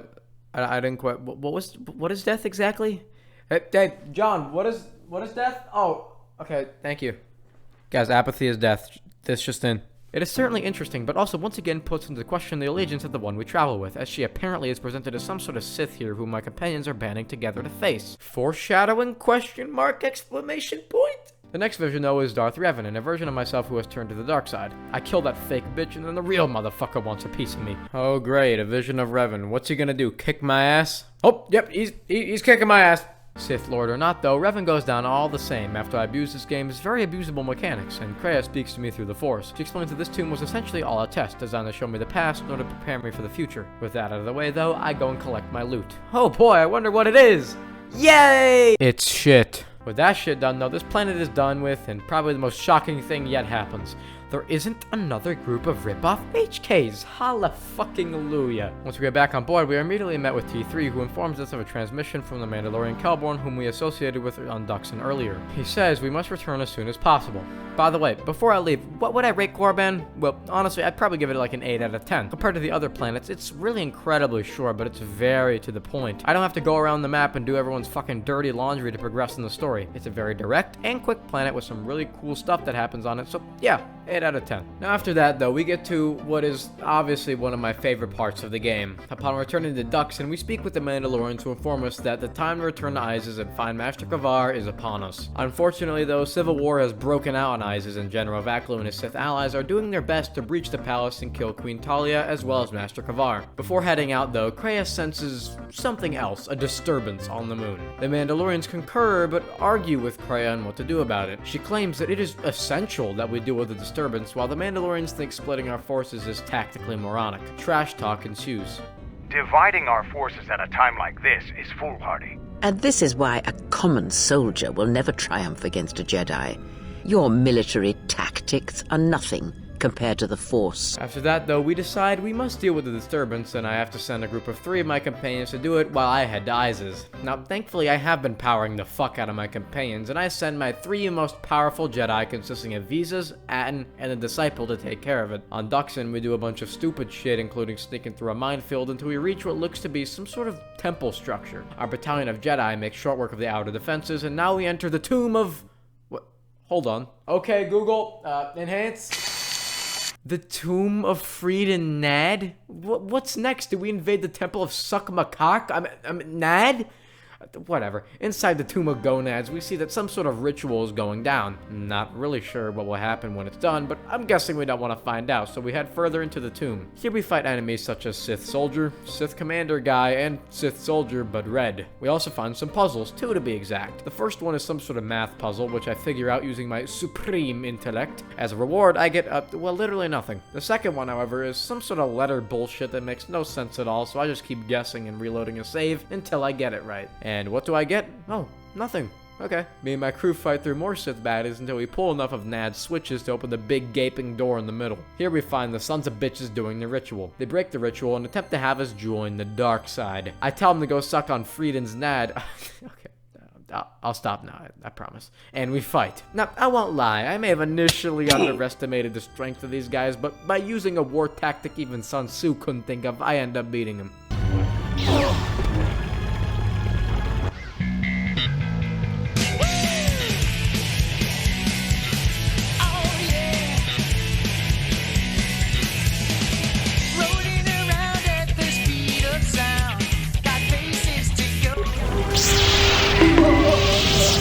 Anyways, with the Sith Lords defeated, we can get to the final loot of the tomb, which is Freedin Nad's short lightsaber.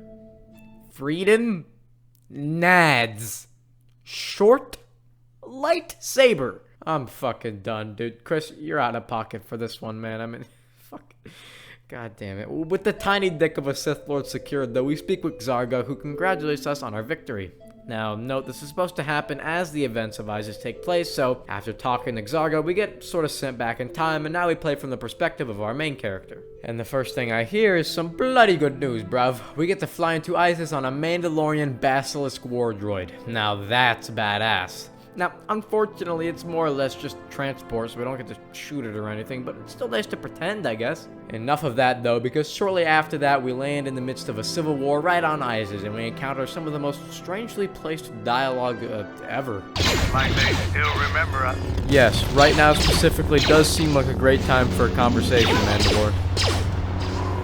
I hope to build on that legacy. Yeah, and I hope to play the fucking game. After that, though, we really just mow through a bunch of these masked soldier motherfuckers, which is far easier than I think the devs intended. Now, let's talk about combat for a sec, because I don't think we've talked a lot about it yet. Essentially, Kotor 2 and Kotor 1, for that matter, work on a sort of weird mashup between action and turn-based RPG combat systems. You get to actively move your character around like it's Fallout, but it's turn-based like Final Fantasy. You also get a variety of different powers and skills as the game progresses. Now, unfortunately for my enemies, there's a little power called Force Storm, which you've undoubtedly seen many times throughout the video, and, yeah, it pretty much just fucking kills everything. I would avoid using it because it really trivializes some late-game fights, but fucking A, is it satisfying. Besides that, though, we should get back to the conflict on Isis. The Queen and Master Kavar are held up in the palace while Vaklu's troops surround the perimeter. So I move out to take out the multiple battalions of these Sith commie bastards, and we finally reach the main palace. At this point, Vaklu's troops have breached said palace, and there's even somebody on the security grid fucking with me.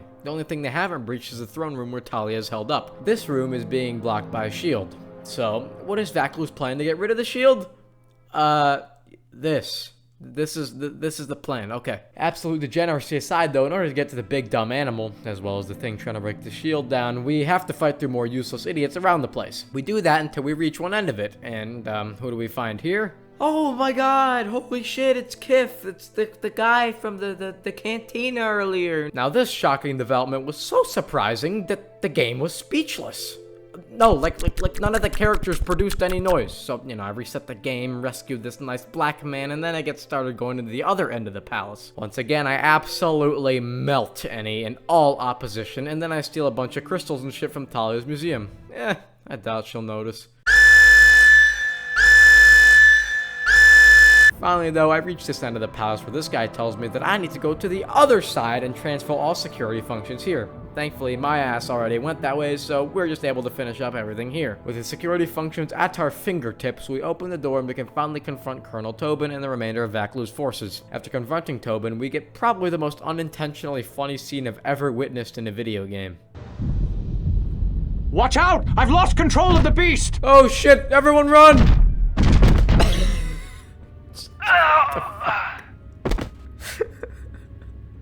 Ignore the beast. Into the throne room. The queen must die. Yeah, go get her. Oh, she's gonna run faster. Oh, blast it all. What the fuck?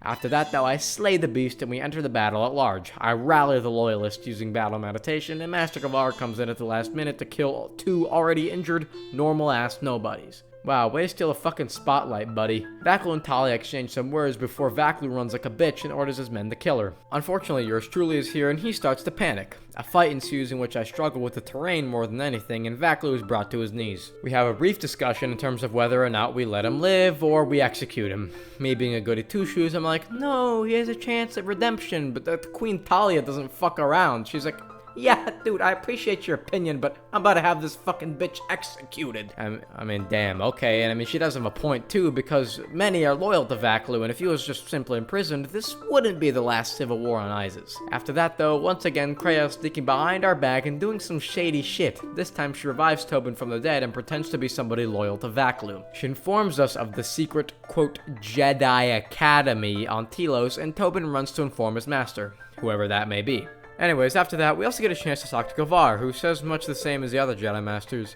You went to go fight up in the war. Why, I'll meet you on Dantooine. Please stop committing mass murder. You can't do that. Shut the fuck up, dude. I do what I want, Kavar, okay? Stay the fuck out of my business. I'll stay the fuck out of yours. Good news is, though, that he is the last of the Jedi I needed to find, and now he can congregate with what remains of the Council on Dantooine. Minus Atris, because she's being a bitch. Queen Talia also thanks us herself by giving us some credits, and, I had also planned on giving you some relics from Onderon's past, but Vaklu's troops looted our museum. Oops, I mean, yeah, that was not me, okay? That must have been, the troops. Troops. All that done, though, and the Civil War put to an end, we leave Isis and head for Dxun to regroup. Upon entering the ship, I am greeted by this cutscene.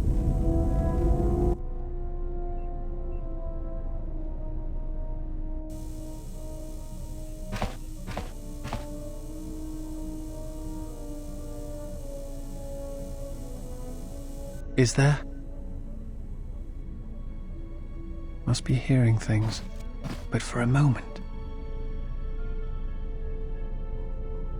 What? Strange 2004 cutscenes aside, though, I also get a chance to talk with T3, who shows me some very interesting holo recordings. The first is of Bastila. In this recording, she speaks about how Revan went out into the unknown regions to fight some sort of evil, which, as we discussed before, are the true Sith of Dromund Kaas. We can also gather from this that this was recorded after the events of the first game's light side ending, as obviously Bastila and Revan are romantically engaged. The next holo recording T3 shows us is one with more meaning than the entire sequel trilogy.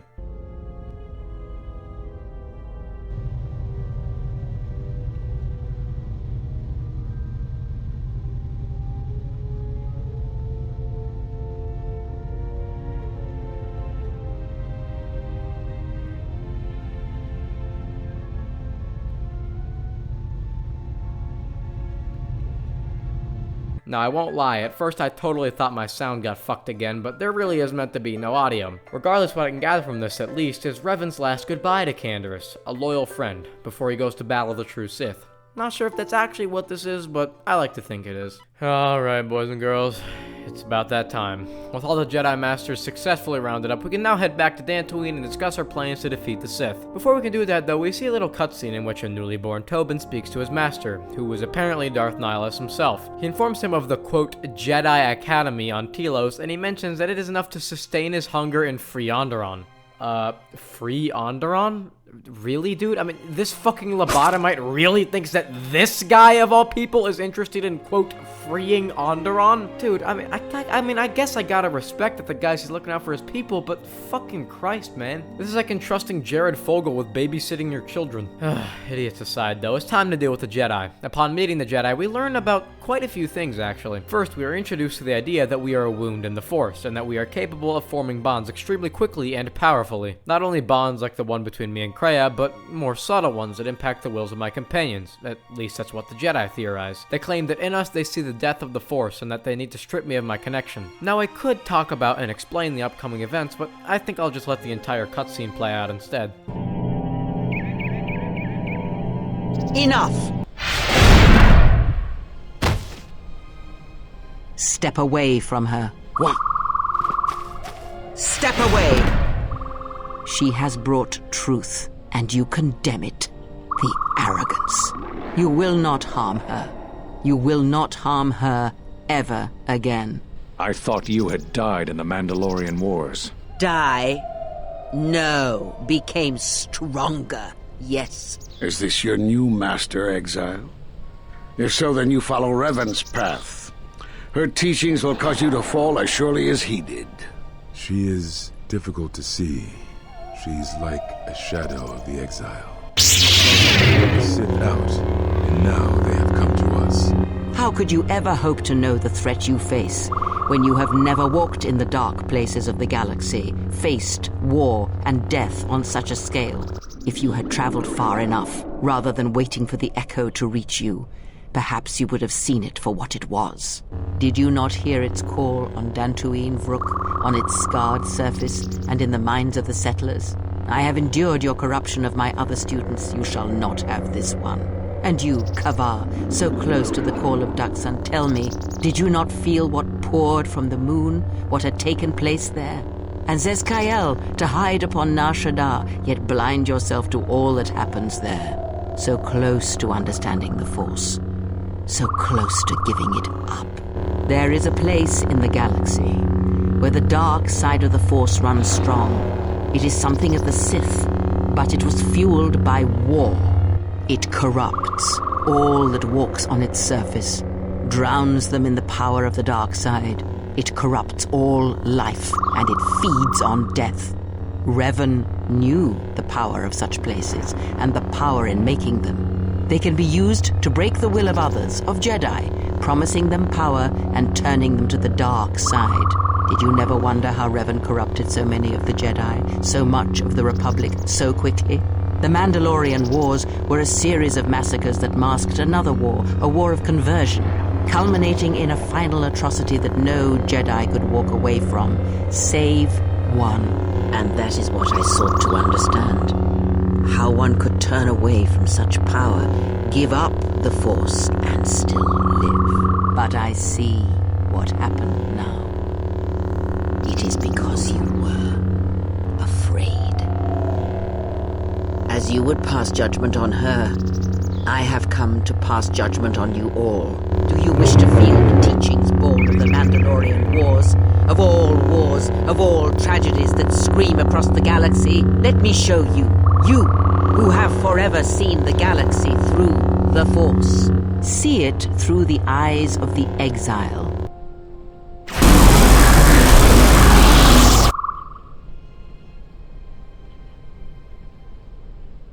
Oh man, god fucking damn, I mean, what a turn of events. There isn't really much for me to explain beyond what happened in the cutscene. The only thing I really wish to add is that I love this fucking part of the game. I mean, well and truly, this is a Star Wars game like no other, and it's amazing that something like this was pulled off in 2004 with graphics that look like this, while today we can't get something half as good. However, that does leave the rest of the story in a rather peculiar position. All the Jedi I spent the entire game finding got fucking Hadouken to hell, and Kreia seems to have just run off on Telos to meet with Atris. As we head back to the ship, we find Atton, who is injured, and informs us as such.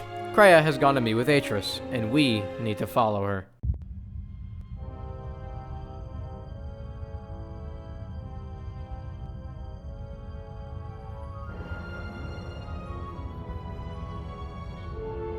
Who is there?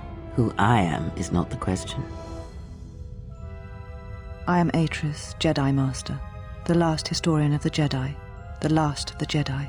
Those are titles, words you cling to as the darkness falls around you. It is not the first time we have met, Atris.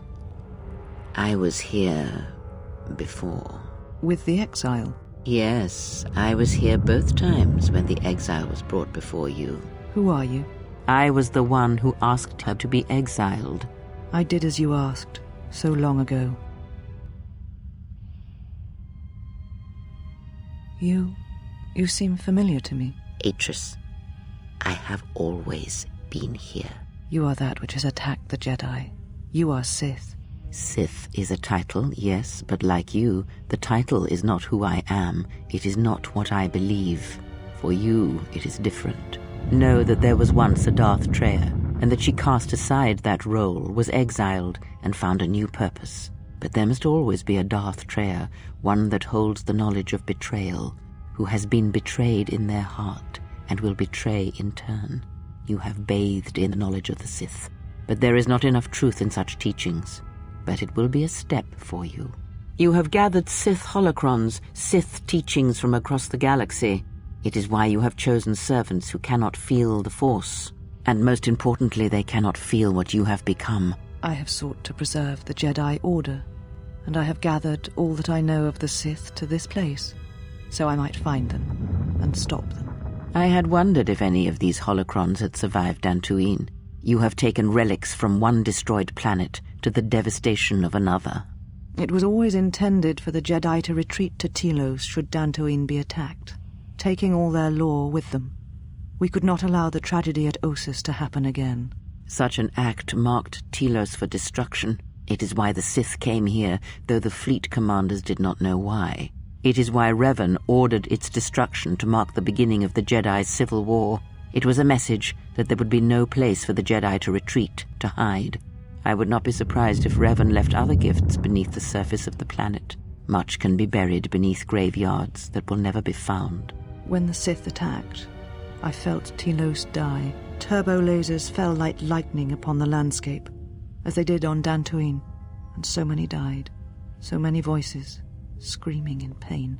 Yes, such acts leave their mark on the galaxy. Their cries travel far, though few can hear them.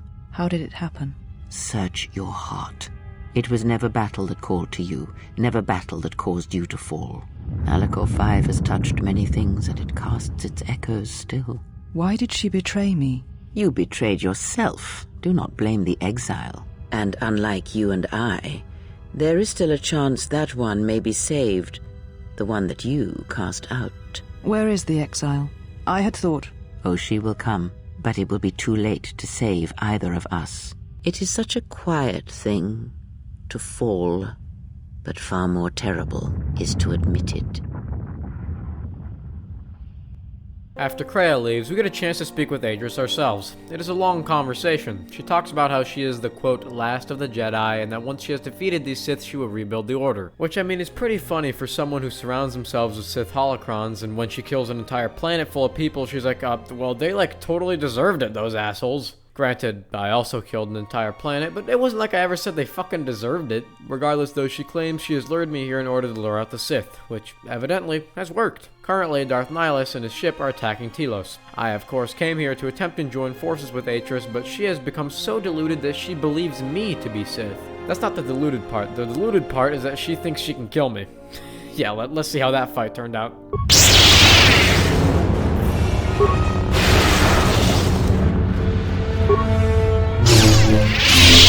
Kill me.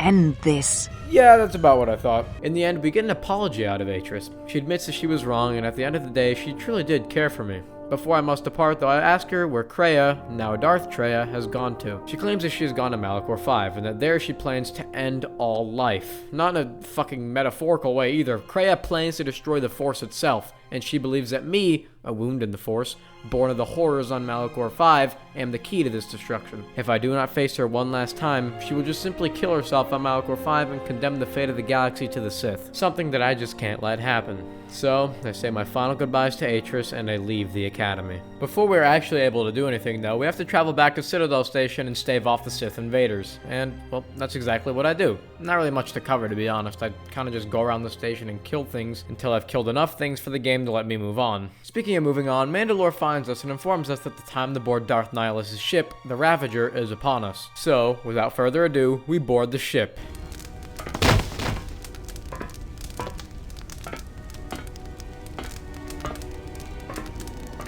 Oh yeah, baby, this is gonna be good. Anyways, the plan for the Ravager is this. Run around the ship and kill as many Sith as you can. Put proton charges around the ship so we can blow it to high hell when we leave. And finally, get to the bridge and deal with Nihilus. So, it's exactly what I started doing. Unfortunately though, after placing a few proton charges, the Mandalorians get attacked by the Sith. They accidentally set off one of the proton cores, and now we don't have enough to blow up the ship. It's no biggie though, because we just found one in a fucking missile. Yeah, nope, we're good. Keep going. Along the way, we also run into Colonel Tobin, who appears, a little different. God, dude, did you get a haircut or fuck, dude? You're using that new moisturizer I got him. Okay, I see you, Tobin. I see you. He says the usual bad guy stuff like, haha, my master is on the bridge and he's gonna kill you. So good.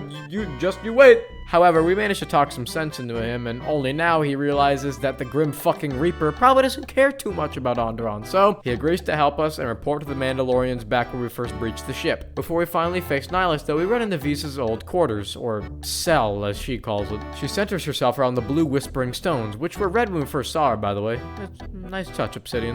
And, wait, what the fuck are they saying? Once there was a world that was strong in the Force. Now there is a barren wasteland. It's okay. It's gonna be... okay. Fucking weird. It is nice, though, that after everything, Vsauce can finally come to terms with who she is. Obviously, more on all that good stuff, though, later when I talk about the companions. Anyways, here it is, the moment of truth. All we've been through, all the build-up culminates here. God, I just can't wait to hear all this great dialogue coming up.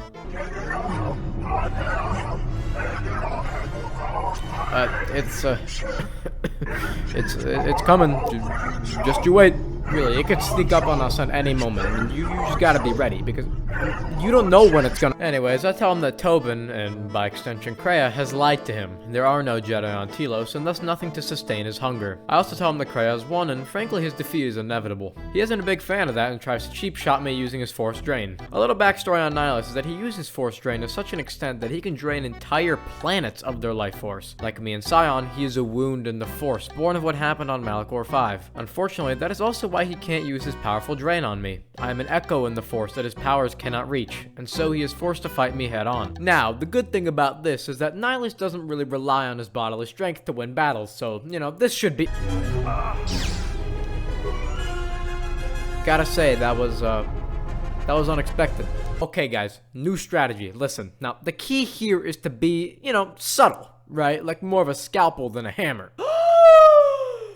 You heard Feezes. That's it, you motherfucker. Now you answer to me, huh? I'm gonna make sure the last second of your shit life consists of ungodly suffering. You belong to me!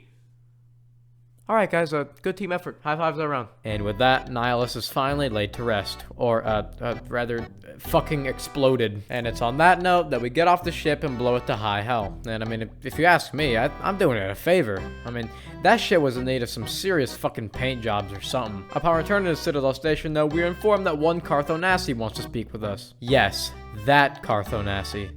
Fucking whiny bitch.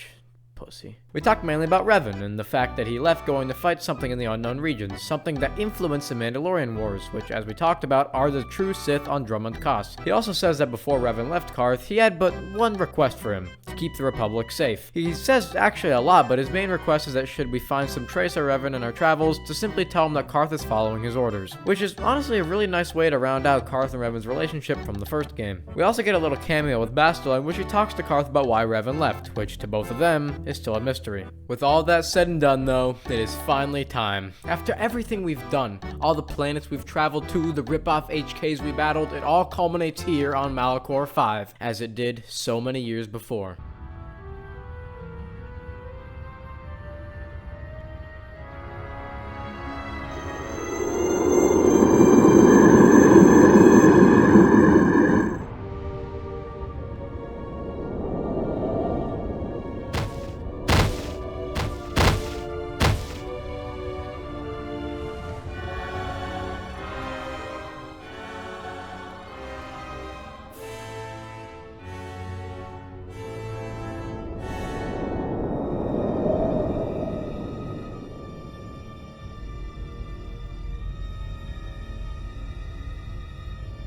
It has been some time.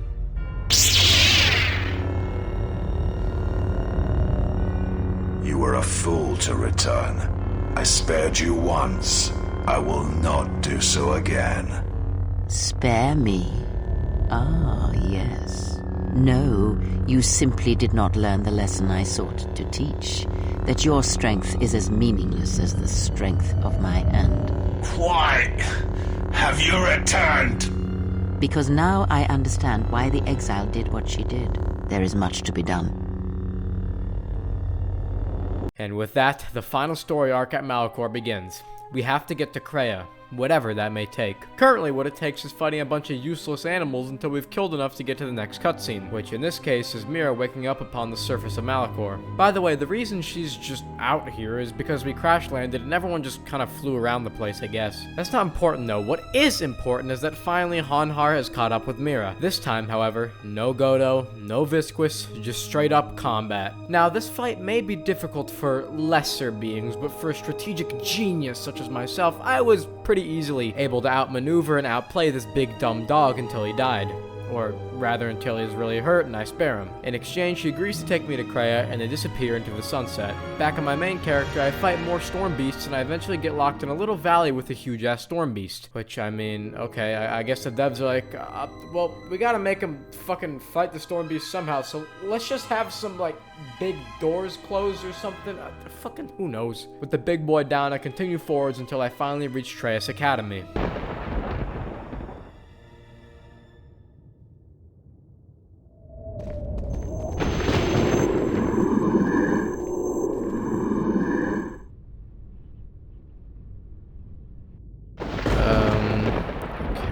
Upon entering, we get a short scene of my companions discussing their plan on how to kill Kreia. And then, quite possibly the best thing ever happens. Oh yeah, it's droid time. Now, let me ask you a question. Have you ever wanted to run around a vast, empty map with no means of fighting or defending yourself as a useless nobody droid? Well, Kotor 2 has got what you need, baby. Jokes aside, though, what the fuck? I mean, there aren't even any enemies because I already killed them as my main character. This is literally pointless. I mean, what were they thinking? What the fuck were they fucking thinking? What were they thinking? What were they thinking? What were they thinking? What were they thinking? What were they thinking? What were they thinking? What the fuck were they thinking? What were they thinking? Anyways, Hologram Beodur instructs us to go around and reactivate the mass shadow generator, which is the thing which destroyed the planet in the first place, in order to destroy it once and for all once we're done here. So I go around and activate computers until I get to the last computer I must activate. That's when this fat bastard Godo decides to threaten me and stop me because he doesn't want Malachor to be destroyed because he wants to sell, like, Sith artifacts here, something, fucking who knows. And there isn't much a little droid can do because he has no weapons. However, hope's not lost, boys, okay?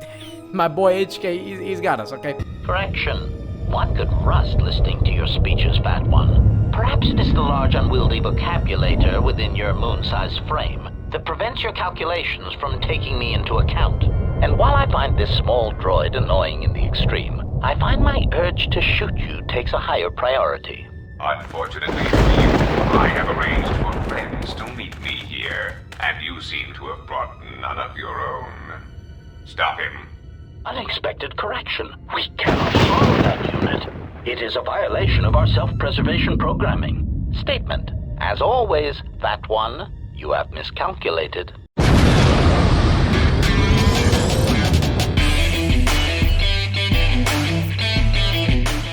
Back at the core, my companions have finally come to fight Kreia. We've come a long way, Kreia. Don't bother getting up. Ah, the Huntress. To come alone, you are braver than I thought. She is not alone. We stand with her. And with her, stand all the Jedi. And now I come in saying something suitably heroic. Children with lightsabers, but not Jedi, I think. Come close. Let me look upon you and see what the Exile's teaching has forged.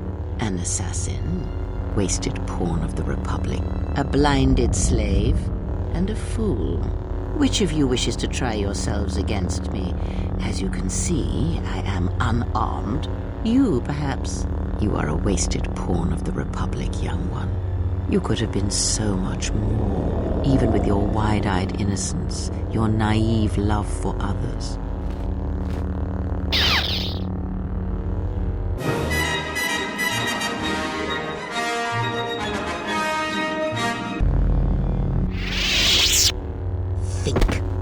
Think before you throw away your life for her.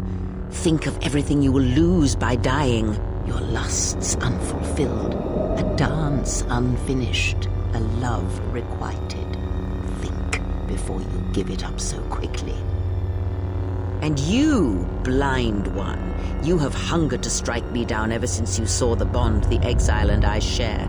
Can you feel the force running through me, even past the veil, past your blooded eyes?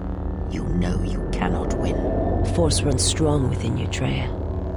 But in the howling of a storm, it is difficult to hear the whisper of the blade.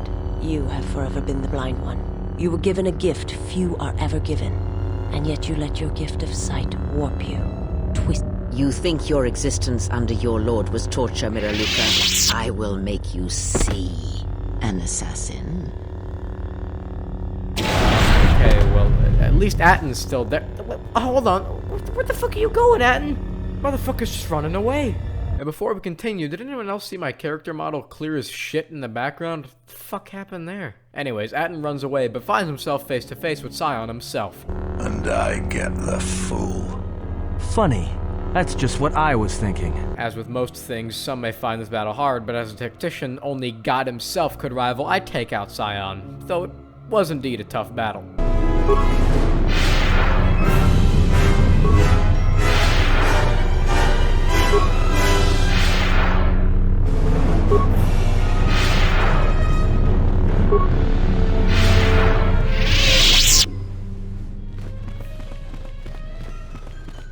The upcoming moments consist of me killing like 500 Sith and Dark Jedi. I have to go through this entire academy, and there are like 50 Sith in every room. Yet somehow it's the turrets that kill me? Are you fucking kidding me? Anyways, I fight through a bunch of Sith until I find where my friends are locked up. This is also where I get the option to gas them. And as much as I think after everything we've been through, just fucking gassing them would be hilarious, I release them and then send them back to the safety of the ship. Upon trying to finally reach Kreia, we run into Scion first. I tell him that Kreia hates him and is only using him, which is the truth since Scion depends on the Force to survive, and Kreia hates the Force. About Scion though, as stated earlier, he too is a wound in the Force, but his special thing is that he is basically fucking invincible, and as emo as it sounds, he will only die when he no longer wants to live. Until then, the dark side sustains him. So, me and Scion fight. Health bar after health bar, I erode his will by telling him only the truth really, and that truth is that Kreia abandoned him and broke him, and in the end, she has no real use for one such as him. His purpose in this world is a lie, and everything that Kreia told him is a lie. After a while, these truths enter his mind and he kneels before me, defeated. He explains that he does not understand why Kreia chose me. I explain that she chose me because I was able to give up the Force once, while Scion cannot. He expresses a final gratitude to me and he finally lets go. With Scion dead, only Darth Treya, the one who holds the knowledge of betrayal, remains. Upon talking to Kreia, we learn a great many truths. Kreia has been using us from day one. Everything we've been through, all we've experienced, Kreia has pulled the strings. She used me to draw out the Sith who betrayed her. She used me to get around the galaxy. She used me to get to Malachor, and now finally she plans to use me to destroy the Force itself. Kreia says she hates the Force. She hates that it seems to have a will. As she says, she hates that it would seem to seek out some measure of balance, even if it means millions of lives are sacrificed. And all that is why she followed me and used me, because I am beautiful to her. I was somebody who was able to reject the Force, refuse it so utterly that it created wounds in it. So, at this end between us, she would fight me. And if I did not fight, she would break me and kill me. So, I did the only thing I can. And that is fucking hammer this bitch! Oh, get the fuck out of here, you old dude! Manipulative bitch! You like that, huh? Gotcha! Man, and with that, that's the final part of the game. We did it, guys. Good job. And wait, well, hold on. You're not allowed to do that. What the second phase? That's illegal. You can't. Okay, can we just talk about the prospect of what I'm doing here? I'm killing a lightsaber with a light. This doesn't make any fucking sense. Okay, well, okay, I did it. Win over. Did it. Fuck you, Kreia. At the end, I try to save her, and she says that we already have. Before she goes, she asks if I would see the future, for she can see it through the power of Malachor. However, I turn down her offer and tell her that the future shall come in time. And such is the end of Kreia, one of the truly great Star Wars characters, and with some snarky bullshit from Atton, we escape from Malachor as it blows up for the second and last time, and I've officially beaten Knights of the Old Republic 2, the Sith Lords.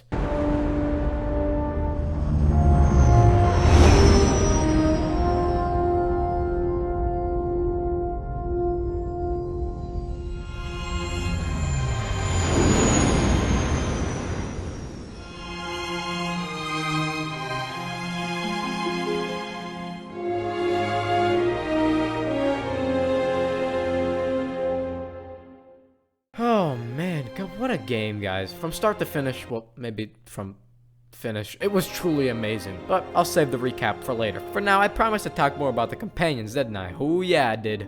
By the way, Malachor, solid 9. Good job, Obsidian. Alright, now the companions. Now, allow me to just be 100% real with all of you. I've been working on this vid for just way too fucking long at this point. Think of all the factors. I mean, the vid's over 2 hours long, I'm an idiot, and I got finals literally this week as of this recording. Anyways, what I'm trying to say is that the next 10 to 15 minutes, I'm going to be ranking all of the companions on the rather aptly named Kotor 2 companion tier list. However, there's going to be very little editing, just mainly me talking for a while. If you've got a problem with that, please call our customer support at 1-877-547-7272.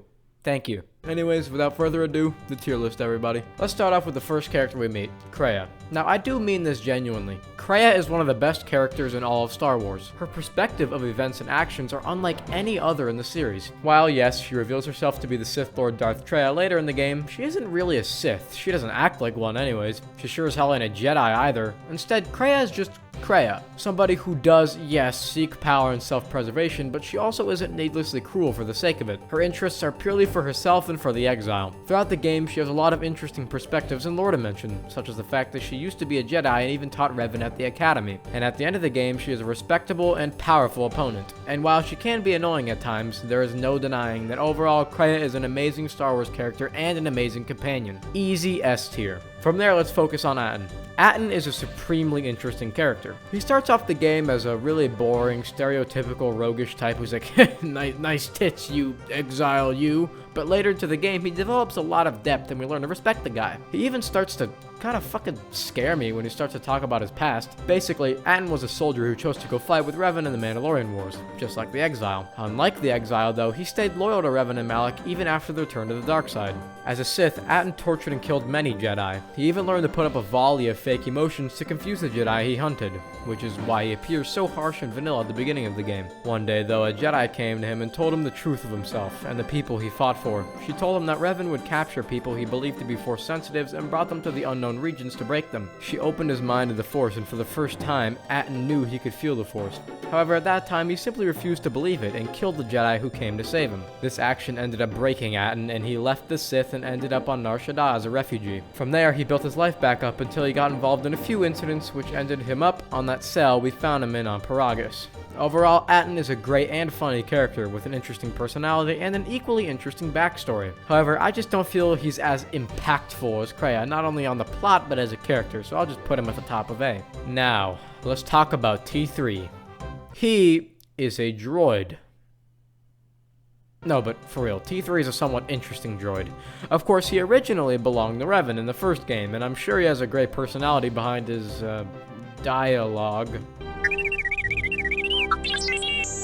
However, with all the great characters in this game, I just can't justify putting him any higher than C, to be completely honest. Now let's take a look at Bao-Dur. Bao-Dur was a war technician during the Mandalorian Wars. In fact, he served directly under the Jedi Exile during them, which is why he recognized the main character, who is the Exile if you haven't fucking got that at this point. Bao-Dur is interesting. He doesn't really do or say anything that important, but he also isn't boring either. He kind of just says stuff where you're like, yeah, okay, Bao-Dur, glad you're here, dude. And, you know, that's about it. At the end, he is an insightful and honorable man who would lay down his life for those he cares about. Also, pretty good voice acting.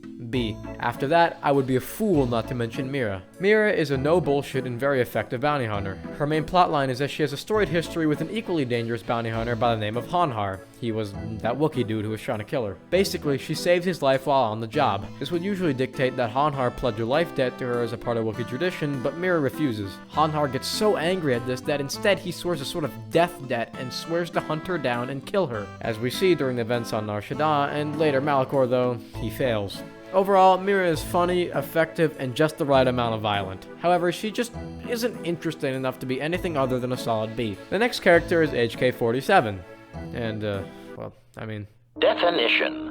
Love is making a shot to the knees of a target 120 kilometers away using an Aerotech sniper rifle with a tri-light scope. Statement. This definition, I am told, is subject to interpretation.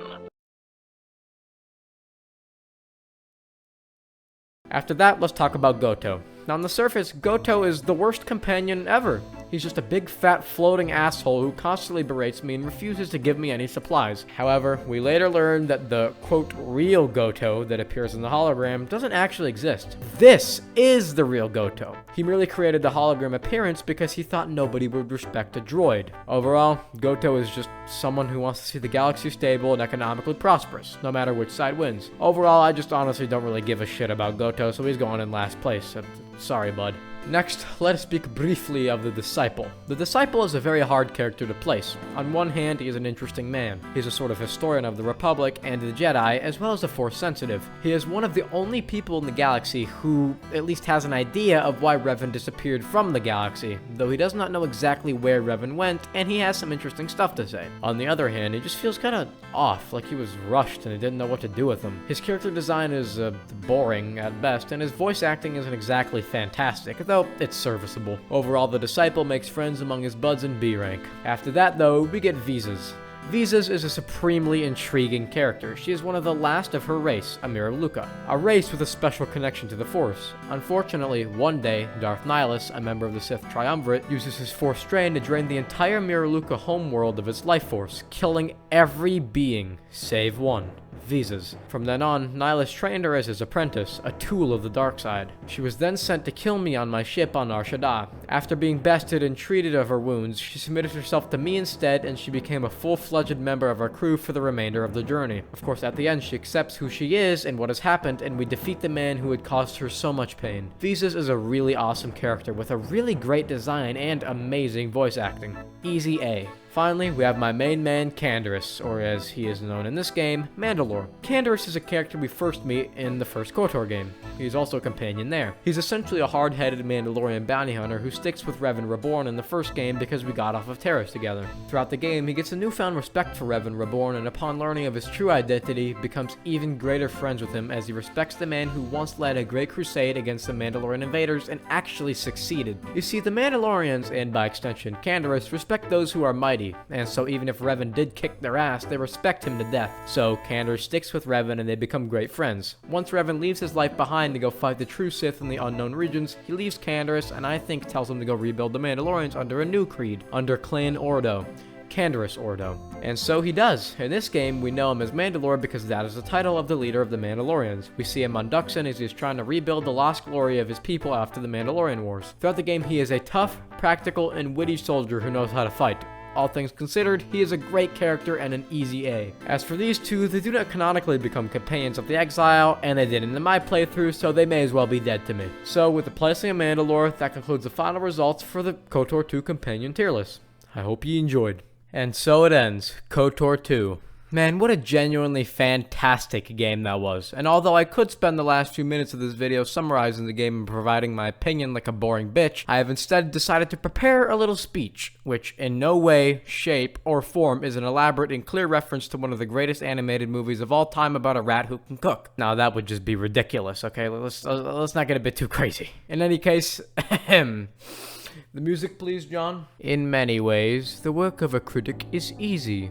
We risk very little, yet enjoy a position over those who offer up their work and themselves to our judgment. We thrive on negative criticism, which is fun to write and to watch. But the bitter truth that we critics must face is that in the grand scheme of things, the average piece of handcrafted arse juice is probably more meaningful than a shitty 2-hour video designating it so. But there are many times when a critic truly risks something, and that is in the discovery and defense of a widely popular game people already love. The world is often unkind to new talent, new creations. The new needs friends. About 2 months ago, I experienced something new, an extraordinary game from a singularly unexpected source. To say that both the game and its graphics have challenged my preconceptions about game development is a gross misunderstatement. They have rocked me to my core.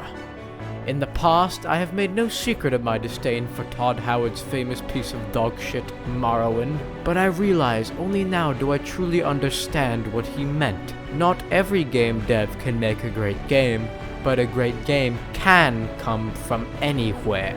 It is difficult to imagine more humble origins than those of the genius no longer working at Obsidian, who is, in this critic's opinion, nothing less than the finest writer in the Star Wars community. I will be returning to KOTOR 2 soon, hungry for more. Oh shit, what the fuck got into me? Oh man, that was strange. Anyway, where was I? Oh yes, Kotor 2, good game. You should play it.